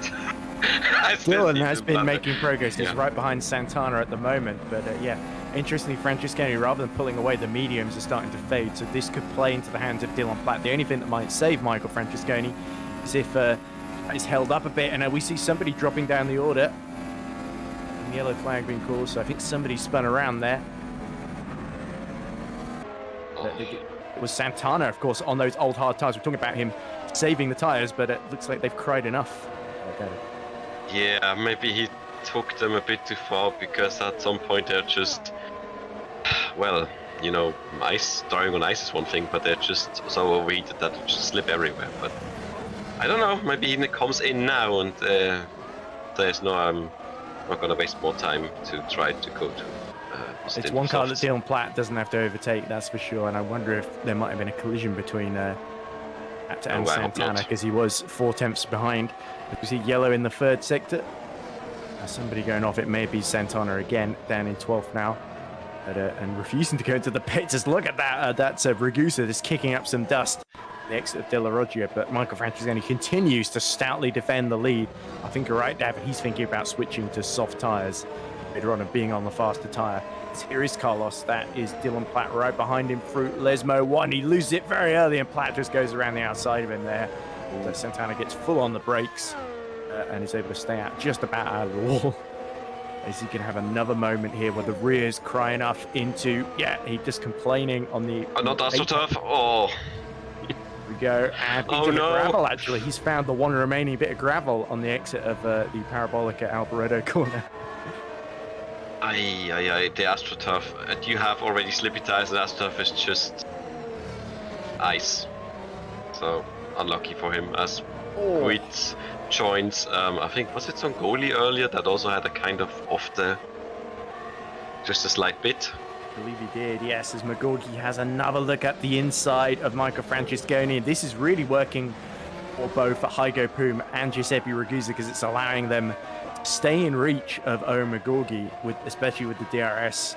Like I said, Francesconi holding him up quite clearly as Platt sets the fastest lap of the race. Is Gobby being overtaken by Stavros Musadis, who continues to climb through the order. Next target, Sandeep Singh, a couple of seconds up the road, though. And Dylan Platt on those fresh tires could even be a threat to these guys before too long as well. He's only half a second behind Christian Francesconi, and then it's 2.4 seconds to Gobby. So, this Dylan Platt has been sort of forced into the extra stop compared to everyone else. He could well get the track position he needs when we get towards the closing stages, as actually Magorgi trying to get really defensive against Hygo Poom, which gives Francesconi a bit of breathing space. I'm actually surprised that he managed to, even if it's was just 4/10, that he even managed to break away a bit from them, because I had thought his tires are about to really go off and he wouldn't gap them anymore. But this could also mean that he's burning through his push to pass allocation, and he will have nothing left to defend himself with in the last 10 laps, and then he will be more or less a sitting duck on the straights if Owen and Hygo still have anything left. He's a sitting duck already. We go up the inside, goes Owen Magorgi into the Red Filio with 13 laps to go, and he retakes the lead of the Italian Grand Prix. Oh, interesting. And Gobby both at the same time? The TX3 cars? So double stack TX3. Francesconi, wheel onto the gravel there, but he goes round the outside at Curva Grande to retake the lead from Owen Magorgi. So a fantastic battle between these two. It's ebbing and flowing between Francesconi on the mediums and Magorgi and Poom on the hards, though. But TX3, they bail out. They want the fresh tyres for the end. They're worried about Dylan Platt. Dylan Platt, I think, has been able to undercut the pair of them. Yeah, for all the time you have to leave the space moment. But he takes it in comparison back then. Takes P1 back. Maybe to the chock rim of Owen here, but we're back to square one, about again 5/10, and they're at it again. Let's see, because it's interesting, while they are fighting, will it be enough when they go to their soft, which I'm still thinking, of course there will be, will it be enough to catch Platt? Because by now Platt has already passed a teammate Francesconi, as Michael Francesconi is in, finally. But as Christian Francesconi has already been passed by Platt, and Platt of course has to put in some fast laps in, so will the softs then be quick enough to catch the lost time? Possibly lost time. Close as much as also in the pits. Just coming in right as Michael Francesconi is leaving there, but no contact made.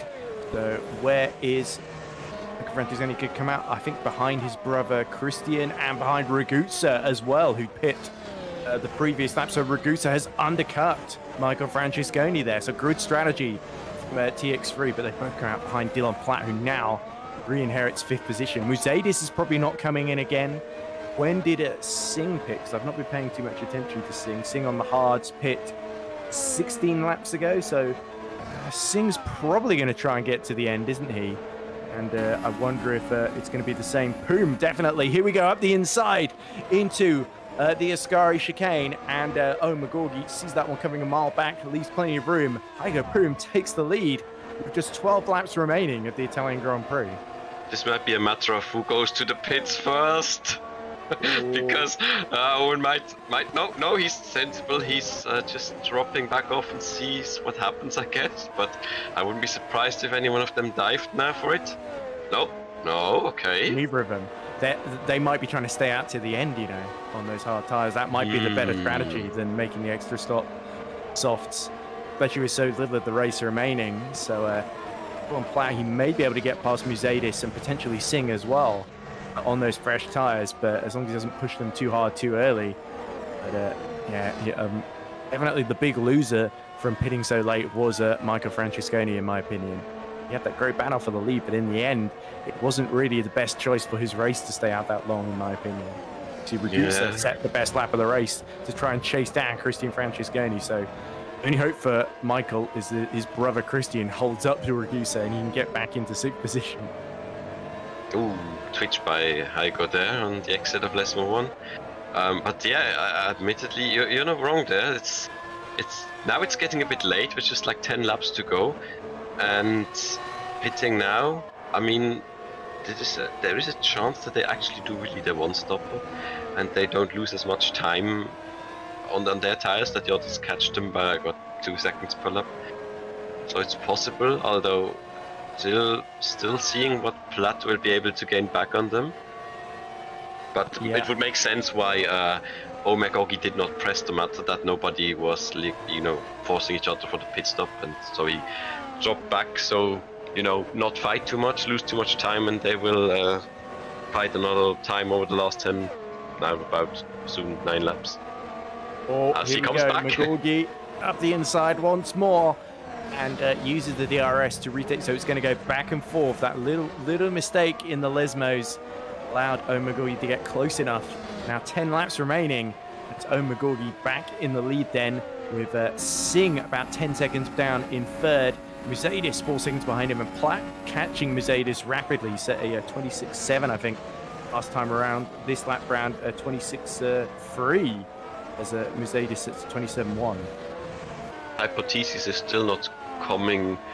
Well, not with DRS. Like, I've just checked it again now that Owen Megogi had DRS as well, and I'm comparing it. He has a top speed of 333 compared to Heiko, who is 1 kilometer fast on the straight, and I think the fastest currently is, I think it's now Ragusa with 338.9. Oh, that's maybe that's why it was so fast. Ragusa trying to make a move on Christian Francesconi.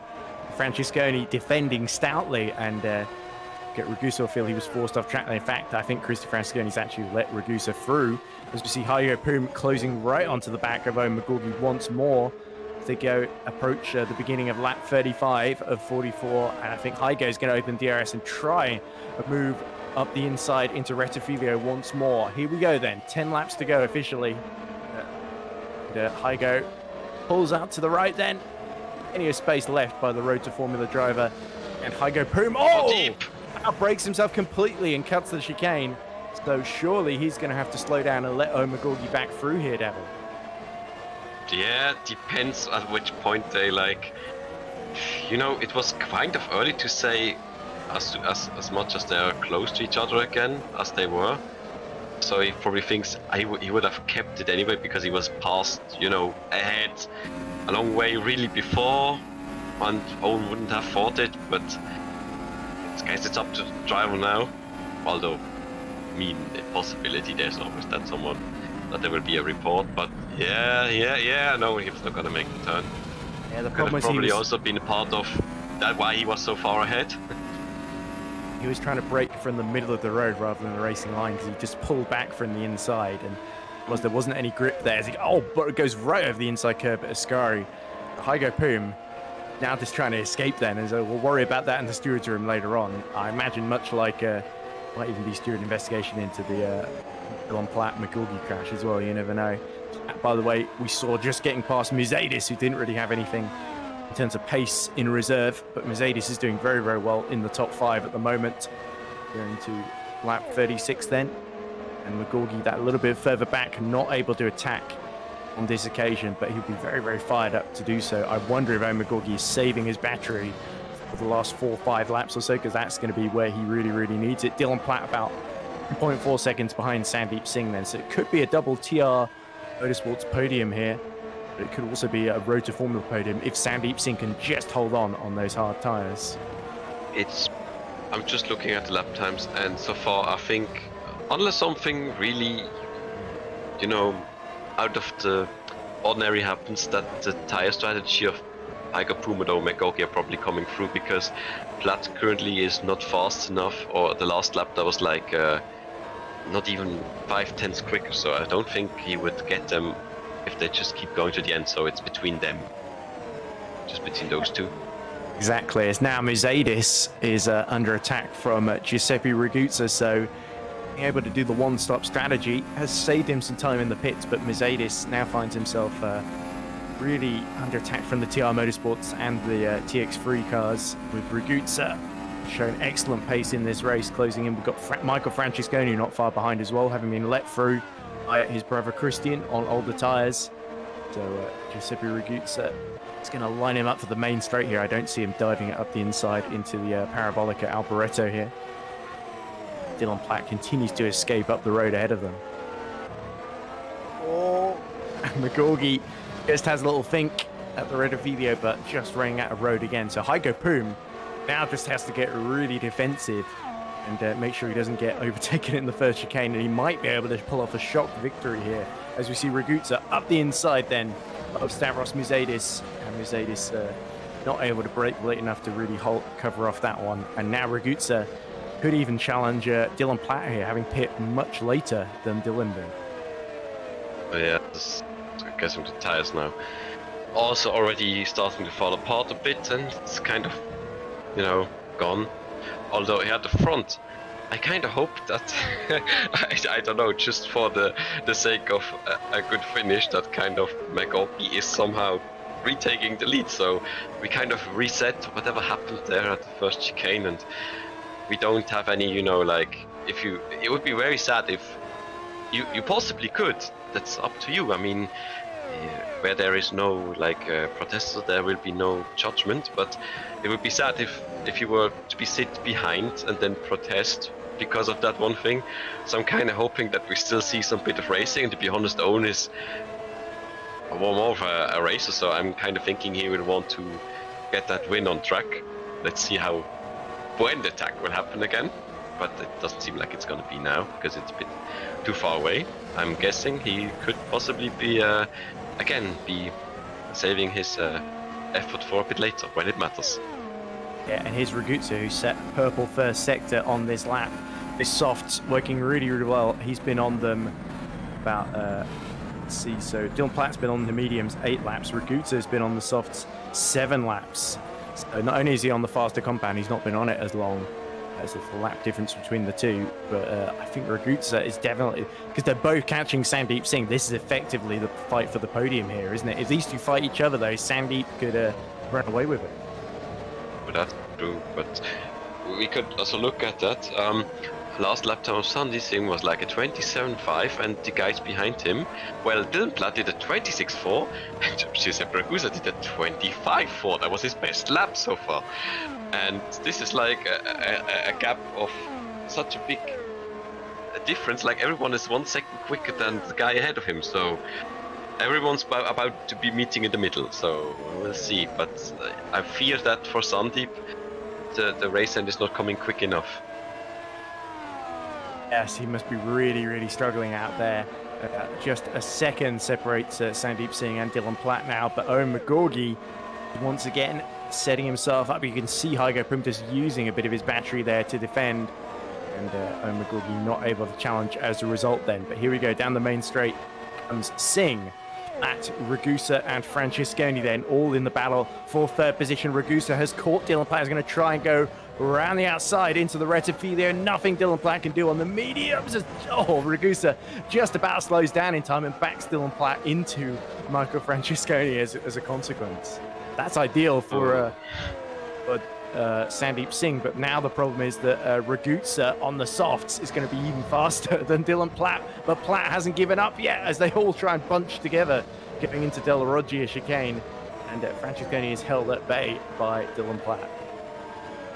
Yeah, seems like Raguzza made the perfect decision here, and even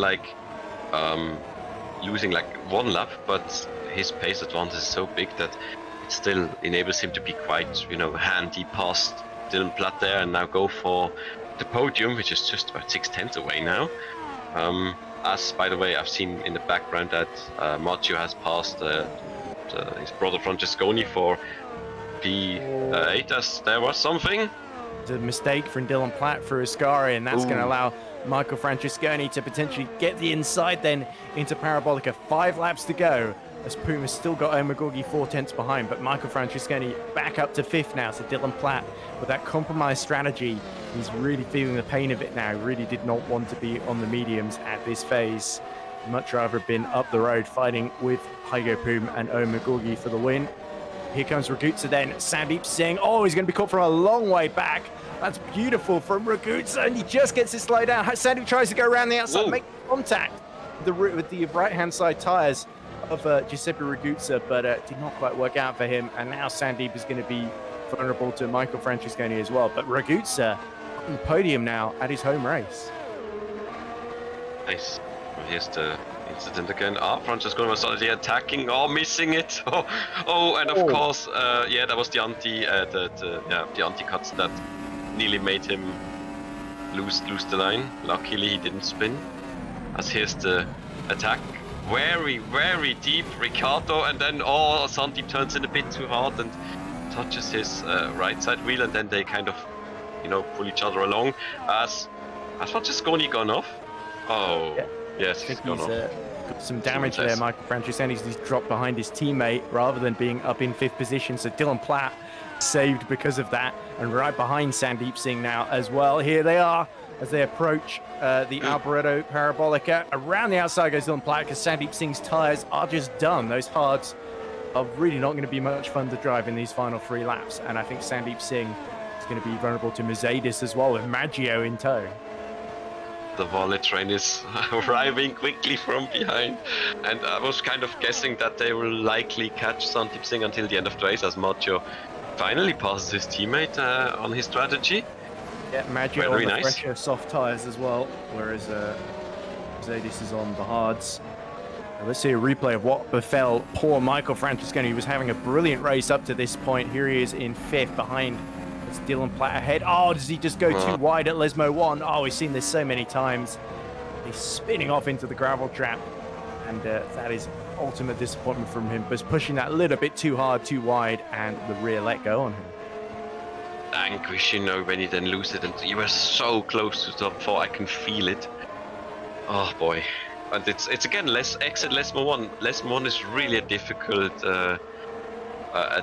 turn. Like, got the exit, you go wide, and then you either you spin sometimes to the inside with the AstroTurf, or you go too far, spin to the inside, or it pulls you outside, as you just saw with Michael Francesconi. And then if you don't crash into the barrier, you're already lucky. But at least he's still a top 10 and no damage done, other than probably a bit hurt inside.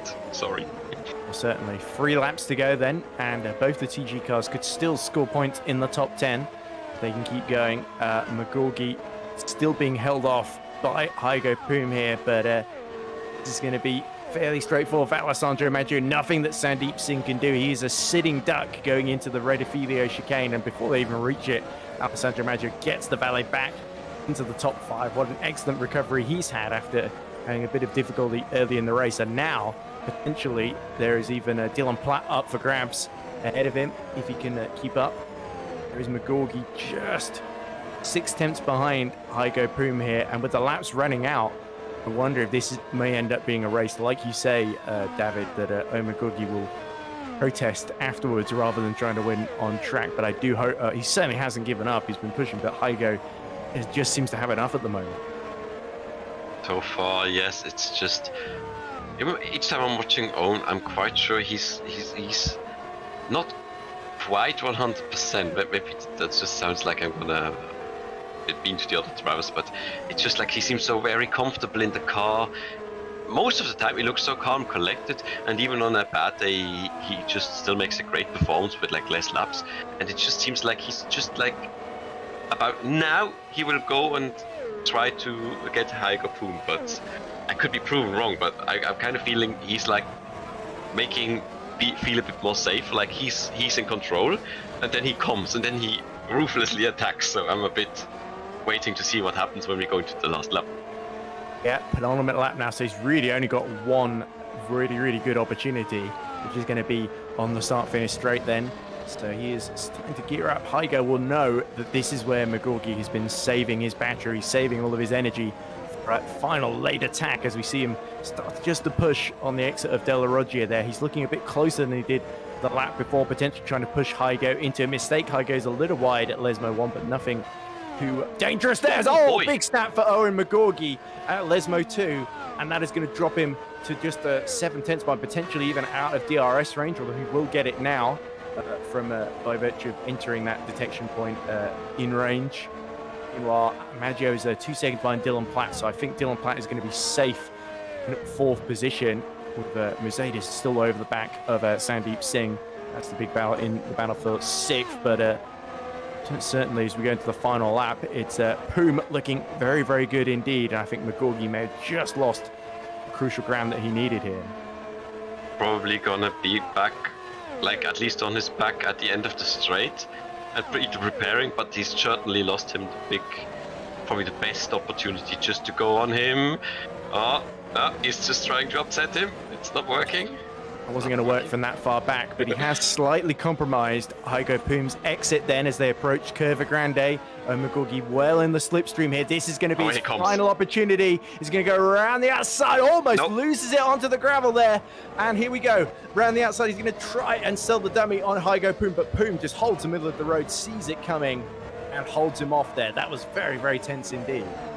Look at him, that still, that weaving or that upsetting or the trying to catch him on the wrong foot, get his attention. Really good car control, not losing it, no contact with the other car. So that's why I thought he would be having something left, but it seems now that he's a bit too far away now for a last attempt at the Parabolica just on the race itself. It looks like Hygo's now too far away. And that's Davide Zanini and Scott Mitchell-Malm just ahead of them. They're going to avoid being lapped, so they will get to do the final lap. But Hygo Poom, his best result this season was 2nd last time out at Spa, as Owen McGorgy gets right up to the back of him through Parabolica. But it's too little, too late. Hygo Poom is going to cross the line first and win the Italian Grand Prix in Superlights. His first win of the season, making it 2 wins in a row. For TR Motorsports as Dylan Platt attacks Raguzza's Raguzza run out of fuel or something, because Dylan Platt is going to go all the way around the outside of him, and it's a drag race to the line. Is Dylan Platt going to snatch the podium away? No! Raguzza holds on. Wow, where did that come from, David? That seems like maybe he also had something left as. Wait, no, Singh defend. Line ahead of Singh, and then I think. Yeah, Musaidis didn't get Singh. I was confused. I thought Maggio had dropped again, but no. Looks like Platt had something left to maybe get back at Raguzza, but it wasn't enough. But he might have made a mistake to be in that place, as we have here the attempt to go alongside. It was just not enough. He lost a bit too much, momentum, which enabled Hygo to close the gap that was there, the overlap and the right to be alongside. And from that on, he never really recovered. Is this the snap a few laps before we're going to see? Yeah, there we go. That could have been easily a race-ending moment for Owen McGorgy, but he caught it just in time there. So we do him just missing out on the win. I think he was lucky nothing worse happened there too. But here is Dylan Platt with Raguzza. I think Raguzza's got a really bad run out of Ascari then. And Dylan Platt tries to break late around the outside, and this is where Raguzza needs to think, I've still got the inside, don't panic, just get back on the power and take the tighter line. And in the end, that was what saved him there. What was the gap between those two as they crossed the line? I think it was 0.003 of a second separated Raguzza and Platt there. There we go. All of our finishers just going in formation then. We'll run under the banking there. A lovely sight to see Poom and Gorgie side by side, our 2 men on the podium, with Raguzza, I think, joining them as well. But wow, I really enjoyed that race, David. That was such a spectacular fight. It had a little bit of everything in that race. For the most part, very, very clean, especially. Oh, very interesting. So there is your championship standings. You can see on the bottom right, Owen McGorgy now on 232 points. But so he pulls away a little bit from Dylan Platt, who's now been closed in by Hygo Poom, who moves up to 3rd ahead of Sandeep Singh. Gobby is 5th ahead of his teammate Raguzza. Michael Francesconi moves up to 7th ahead of Joseph Herlock. And Michael Ayers drops to 9th. Raguzza stays 10th as well. it's interesting. I see the remaining cars finishing. The both Francesconi brothers finished 8th and 9th for TG Racing. Then we have Jundt Cora finishing the top 10. Not a good run by him, even if it seemed a bit, undercover. 11th was Fabrizio Gobbi, who I did admit he dropped a bit far back, and then we never really saw him again. Then we have Christian Pascal for Red Arrow. That for me, it's still a kind of nice comeback to come back and still finish in the points for Red Arrow. Carlos Santana still managed 13th for Gallery 82. Flavio Zongoli got 2 points for HG Esports at his home Grand Prix, so that's very nice for him and the team as well to finally score something. And the last point went to Dominique Koroshavin for Ballas Esports, so he keeps his good form up and just snatches the last point ahead of Luke Mitchell for Drake Racing by just under half a second. So that's the scores tonight. Yep. So that's a bit annoying because I thought I was doing this bit, David. But so we saw the top 10 there, and you were already talking about the top 11. But there we go. So confirmation of the order. So provisionally, results are Hygo Poom first, Omar Gorgi second, Sepa Ragusa third, Dylan Platt fourth. What could have been really for Dylan Platt? I think that's the takeaway there. Alessandro Maggio on a substitution drive sits a brilliant fifth position for him, ahead of Sandeep Singh. Stavros Muzaidis seventh, so a good day for Valet. Christian Francesconi ahead of his teammate Michael in 8th and 9th. And as you say, Jan Sikora for TTF, a very, very accomplished drive there. Gobbi, as he said, I think he was having those connection issues early on, and that was really what cost him. Pascal, despite that big incident he was in at the beginning where he lost his front wing, recovering to the top 12 ahead of Carlos Santana. And I think Ragusa gained 7 positions from where he started, and Santana, I think, gained like 12 or 11. Having started right at the back in 23rd, I think. So Carlos, be happy with that, despite the strategy maybe staying on the hards that a few laps too long that the Gallery 82 was capable of. Stongoli, as you say, 14th, so a good recovery for HG Esports Blue Bolt on their return. Kuroshavin takes the final point in 15th. Luke Mitchell just misses out for Drake Racing, ahead of Davide Zanini and Scott Mitchell-Malm, who were both the last finishes on the lead lap. And it was Kieran Goot in 19th, and the top 20 rounded out by Perseus Miram for PZZW. The first was Lorenzo Cappellini. Our last finisher was Krista Zvillo, setting 42 laps in the end. And our 3 non-finishers, sadly, Joseph Herlock, who was disconnected, Ragozza and Remco Dizou, who had that massive accident with each other, I believe, early in the race. And it was a bit of a... I think it was Zvillo who was in the accident. Yes, I think Ragozza had a separate one. So Zvillo actually doing really well to... a lengthy repair job. He still was able to finish the race despite being 2 laps down. So I think a good effort for him just to keep going. That is all from Monza, apart from our interviews, of course. So next up, we'll be back the Singapore Grand Prix on the 19th of September, followed by the final 3 races in Japan, Abu Dhabi, and Interlagos as well. But wow. Thoughts, will we do the interviews, David, or do you want to go straight to talking to people? If anybody's around, but I was just going to say I attempted to shout out to some notable runners, and then I kind of lost myself with the positions there. But yeah, true. Let's see if anybody's around then, I guess. Well, we got 4 people. We've got Hygo Poom, our provisional race winner, Owen McGorgy, Dylan Platt, and Rodrigo Carvalho. So let's get Hygo in first, because I'm sure he's got a lot to say about that.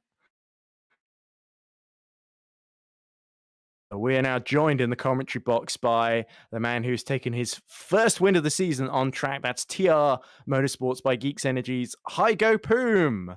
Hygo, congratulations. That was a fantastic battle, pretty much all race with Owen McGorgy. And in the end, you just about triumphed. It was, of course, a little bit of a moment where made the move on Owen and then had to cut across the chicane. So first off, are you worried about that? And also, congratulations and well done, because that was a fantastic fight to follow. Yeah, thank you. It was a good race. Yeah, it is like whatever. If I lose the position, I still won on track, and that's all that matters for me. The points are whatever. But I'm pretty sure I was already ahead by a car length. I mean, he didn't have his nose side by side, so whatever I did at that point, I already had the position. So that's probably gonna be my defense there. But otherwise, it was a good race. Nothing spectacular in terms of nothing like everything went to went to plan. It was a bit of a moment with Dylan at the start of the race, him and Owen, that got me into switching to one stop for sure, because he was going for 2 stops. But other than that, yeah, just being stuck in a DRS train and finally beating somebody on track. So Hygo, I was wondering about Michael Francesconi staying out really long in that middle stint, because that was, or his middle stint anyway. You just did one stop, of course, and Owen as well. I wondered, because it seemed that was what allowed you all with the DRS to reel in Owen. Do you think that was really what made the difference today, or do you think you had the pace without Michael Francesconi being able to get ahead of Owen and hold him up to get past him anyway? Yeah, I was using Francesconi's space. I could have passed him, but I saw that I was gaining like 0.400 a lap.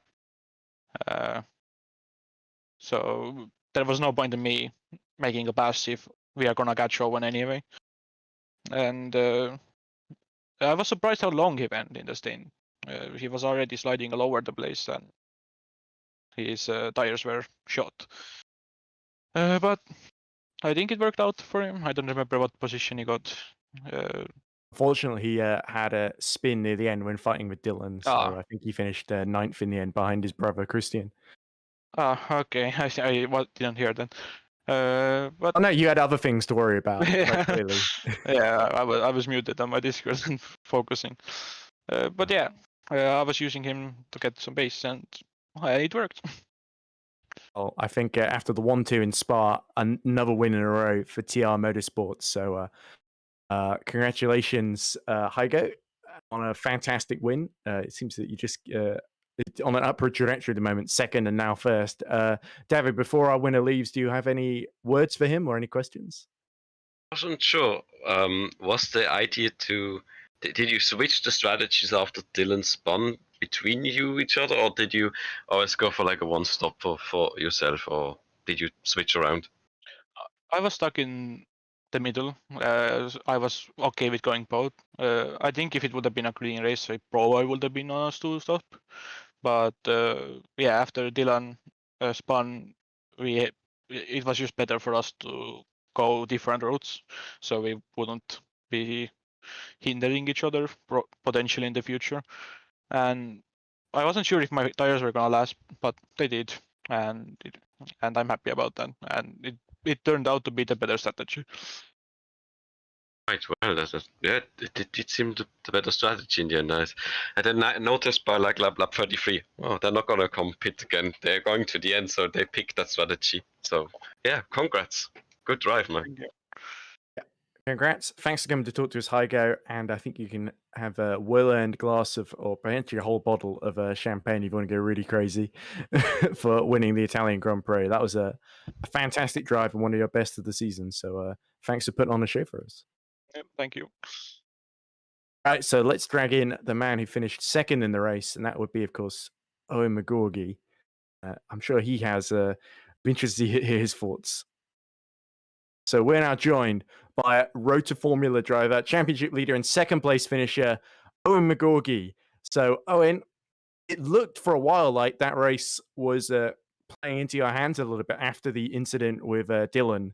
You had a bit of a 1.5 second lead, I think, over Michael Francesconi, but suddenly Hygo was able to work his way back in. You had that big fight with him near the end. I imagine you have some interesting thoughts on how the race went in the end.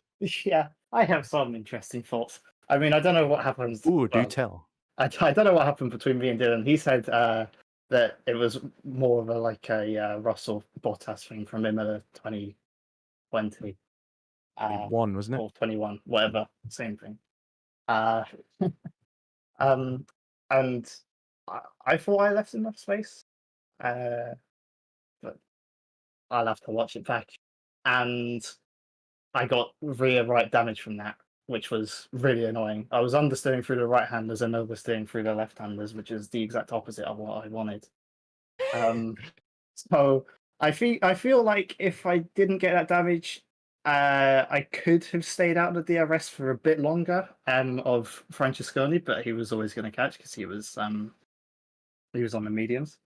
But I didn't really mind Tygo catching and overtaking because I thought I'll be a bit better come the end of the race. I've showed that I'm much quicker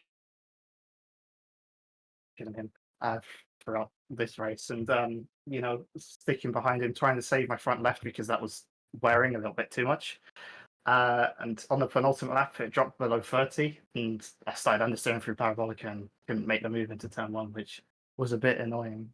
But in the end, I don't think it really matters because I'd assume you saw it on stream. He overtook me into turn one and just cut the corner and didn't give me the position back. So I've already said to him that, good job on the P2 because I'm going to report that.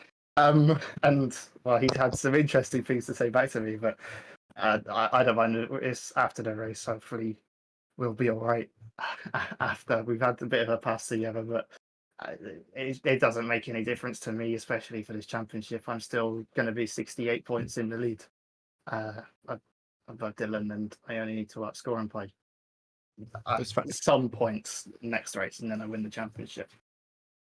That's a good point, actually, because I think with only 4 more races to go, I think the lead's something like 69 points or something like that, isn't it? So it was 56 going in over Dylan, and Dylan finished fourth. Did he get fastest lap? I didn't see. If he did, then it's 67. Okay. Oh, Alessandro Maggio did. Oh, that's good. I have to remember that when I interview him as well. Anyway, sorry, Aaron. It's 68 points the gap, and there's only 104 points left.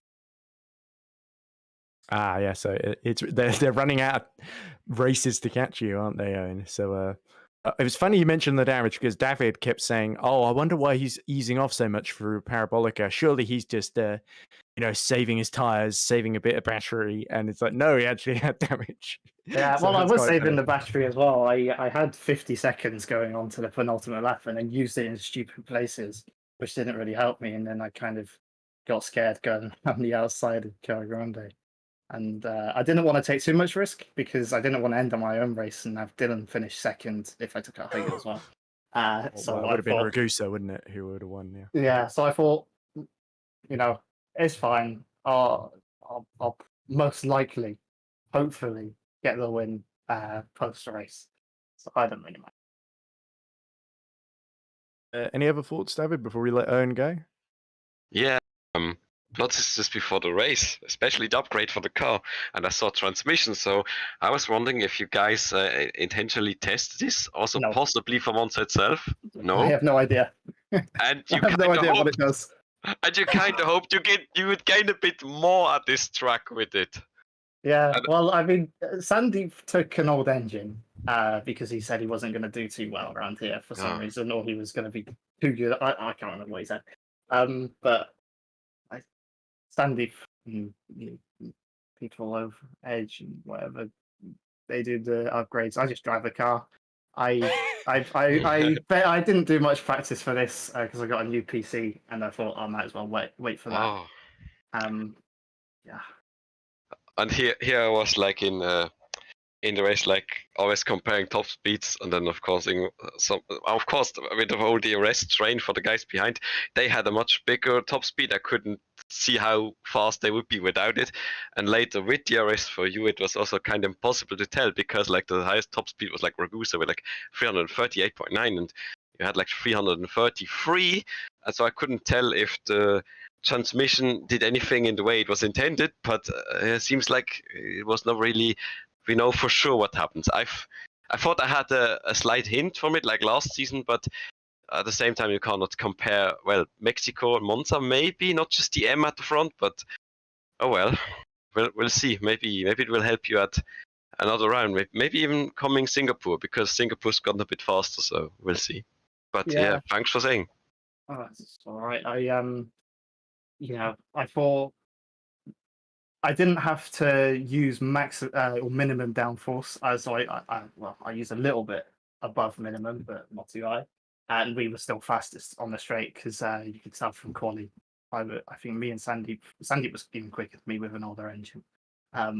We were like about 2Ks quicker than almost everyone else. So I think it did gain a bit, but I'm not too sure exactly what it gained because I never tested it.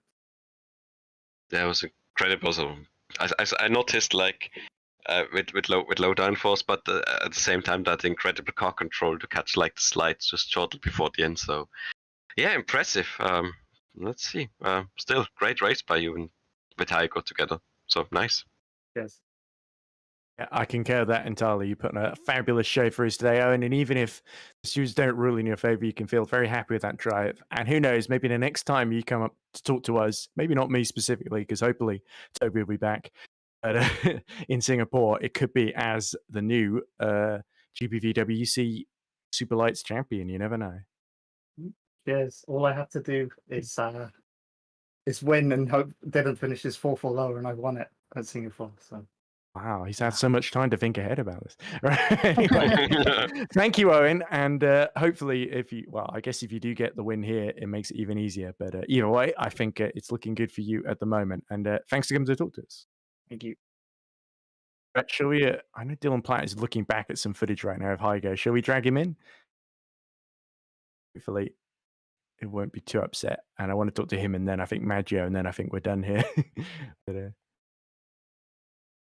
so sorry to interrupt. We are joined now by TR Motorsports driver Dylan Platt, who narrowly was beaten to 3rd place by Giuseppe Ragusa. It was a dramatic race, Dylan. Unfortunately, sort of dominated by that crash at the beginning with Owen McGorgy. And we've heard Owen's take on it. And I imagine you have a slightly different view of things. Yeah, I mean, to be honest, it all happened so quickly. I think we both moved kind of right at the same time. And then I was not expecting to be on the grass so suddenly with DRS open. So, I don't think it's one of those where you can pin someone on it, but of course I'm going to think that. But yeah, it was hard defending, and I really wanted to get past at that point. Yes, and it's a bit of it's a big shame as well because you out-qualified him with an amazing lap, almost 2 tenths quicker than Owen's best efforts as well. It really felt like both cars had a lot of pace today, and of course Hygo wins on the road. Your race from then on, you had to make the extra stop there. You were able to undercut quite a lot of the people around you. In the end, Ragusa, I wasn't quite sure what happened at the end. I think Ragusa must have made a mistake into Ascari, which gave you the opportunity. Did you think you could get him around the outside, or did you know that the line wasn't going to quite work for you? Obviously hopeful. I seem to have much more grip on the outside compared to him at that point. But the main issue was I ran out of push to pass down the previous straight trying to get alongside him. So that kind of messed me over. But on the other hand, he also had the advantage of having the inside. So the shorter line. Yeah, but on a pretty difficult day for you, especially after winning in Spa. Firstly, it's good to see Hygo across the line first, and secondly, you did an amazing recovery drive to get into 4th in the first place. So I think I have to say hats off to you, Dylan, because we see you making a lot of moves in that race, especially near the end after you pit. Yeah, I've pulled off. I don't know how many of them you caught, but earlier on, inside, outside, it was. I mean, it was fun. But frustrated I had to be in that position after what felt like to be my best lap of the year, which put me on pole. And also in the crash with Owen, you did amazing to keep out of the wall because I felt certain it was going in or even going to hit Owen at one point. Just about avoided disaster. So despite the loss of time, it could have been much, much worse for you. Oh, definitely. But, it was kind of... It's not every day, you see the wrong way down that straight and live. So... You're like, oh, hello, Michael. And hello. Hello there. It feels like you're not sure if somebody's there. You quickly spin right. Oh yeah, he's still there, and go back your way. Instead of checking your mirrors, you just look behind you. Literally, yeah. Well, I was gonna ask, did you give that any damage that was repairable, or did you just get away without anything? Because I was looking like the pit stop didn't look like there was anything, and you had like a same pit stop, so I wasn't sure if you got any damage from that. I was a fraction left hand down, so it wasn't worth fixing. So yeah, rather lucky on that front, I think. Okay, well, incredible still. Wow. Owen was telling us about the rear right that he got injured as well. and Yeah, how he I'm felt that not cost him the surprised. win. At least he was suffering too a little bit, so it wasn't just Yeah. you, Dylan. By the way, did you? This is, I think, an additional question. Did you, before the race, maybe look at the upgrade chart and think, I don't know, make some other precautions or do something else because you were wondering about like the upgrade for Road to Formula with the transmission? Sorry, what? What was that one? Sorry. Like, were you looking at one point like at the upgrade chart? Any point when it came out updated that they added a transmission upgrade, and you maybe thought it might be then be different at Monza? Like, I don't know, you expecting something special or not? Well, to be fair, I don't really know how much of an effect that does have. It obviously has some effects. I think we'll see more of that at Singapore, but from what I've heard, that was, I think, their last upgrades of the year, and I think we're on the same. So. Okay, well, that will certainly be interesting to see if anybody else tries something, and we will see something at the next race, or if that was just like kind of a, not quite the truth from maybe from them, and with something becoming on it. I don't know, but I'd be interested to see if anything changes it for like Singapore and the last few races. Yeah, of course. We shall But see. yeah, good job on the recovery anyway. Good drive. Thank you. Excellent pace, brilliant pole position as well, Dylan. And you put on a great show for us. Everyone put on a great show for us today, but you more than some of the others as well, especially I would say, with all the ground you had to make up. So yeah, hopefully thanks for all next that. time. Hopefully next time it's pole, run away, bye bye. Yeah. Well, fingers Yeah. crossed. I think you'll need a better start than today for that to happen relative to Owen. But fingers crossed. Sorry, that was a bit rude, wasn't it? Oh, and he's gone. Right, shall we let Alessandro in? Because he's been waiting very, very patiently. I think is our last man. Yep. So we are now joined by Valley Esports' very own Alessandro Maggio, who finished in the top 6, and not only that, set fastest lap today as well. Alessandro, after what's been a bit of a dry spell in terms of top results, I think that's really, really encouraging to see, isn't it? Well, yeah, finally I managed to finish the race, That means you get to talk to us. Yeah, finally. Been a long time also. So you qualified really well in the top 6. There was the incident ahead of you, which allowed you to briefly run in the top 4. And then it seemed a little bit like you lost ground in the middle stint, that you pit not too early, but you sort of lost a bit of ground in the first stops, I think, because you came out behind Bobby, wasn't it? And then you had to sort of fight back from there. And Musadis, your teammate, ran really, really long, and that allowed you to get past him. And of course, Sandeep Singh running really long on the hards, you were able to get past him as well in a pretty good move into Retifilio. So is that how you would sum up the middle and end phase of your race? Well, yeah, I guess. I mean, being the first race I raced in this car, I couldn't ask for much else, And yeah, that drop-off that you were talking about was because I had never tested the mediums. And since everybody else was going on the mediums, I thought, you know what, maybe that's the better choice. So I tried the mediums. I kind of tried to adapt to the pace of the others, and I didn't really manage to do that. So what I tried to do next was go a bit longer to undercut them and go full nuts with the final stints on the softs, and it kind of worked. So I'm happy with that.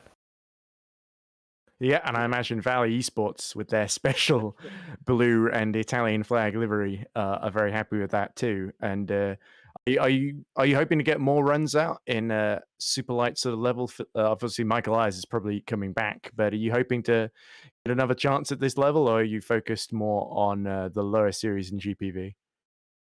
I mean, yeah, why not? It's a nice car to drive once you get the hang of it, and if the opportunity comes again, then yeah, should be up for it. Well, that's great to hear, Alessandro. And for me personally, I guess I'll see you for FSR Academy at Monza next time. Yeah, I Hopefully hope we carry can the see you good again. form. The other thing, I think, David, do you want to ask Alessandro about him going full on the brakes into the pit lane for the speed limit line? Oh yes, like I'm even a question like, do you know, kind of wondering probably if you were gonna make the line in time, or if you were kind of making the David Coulthard.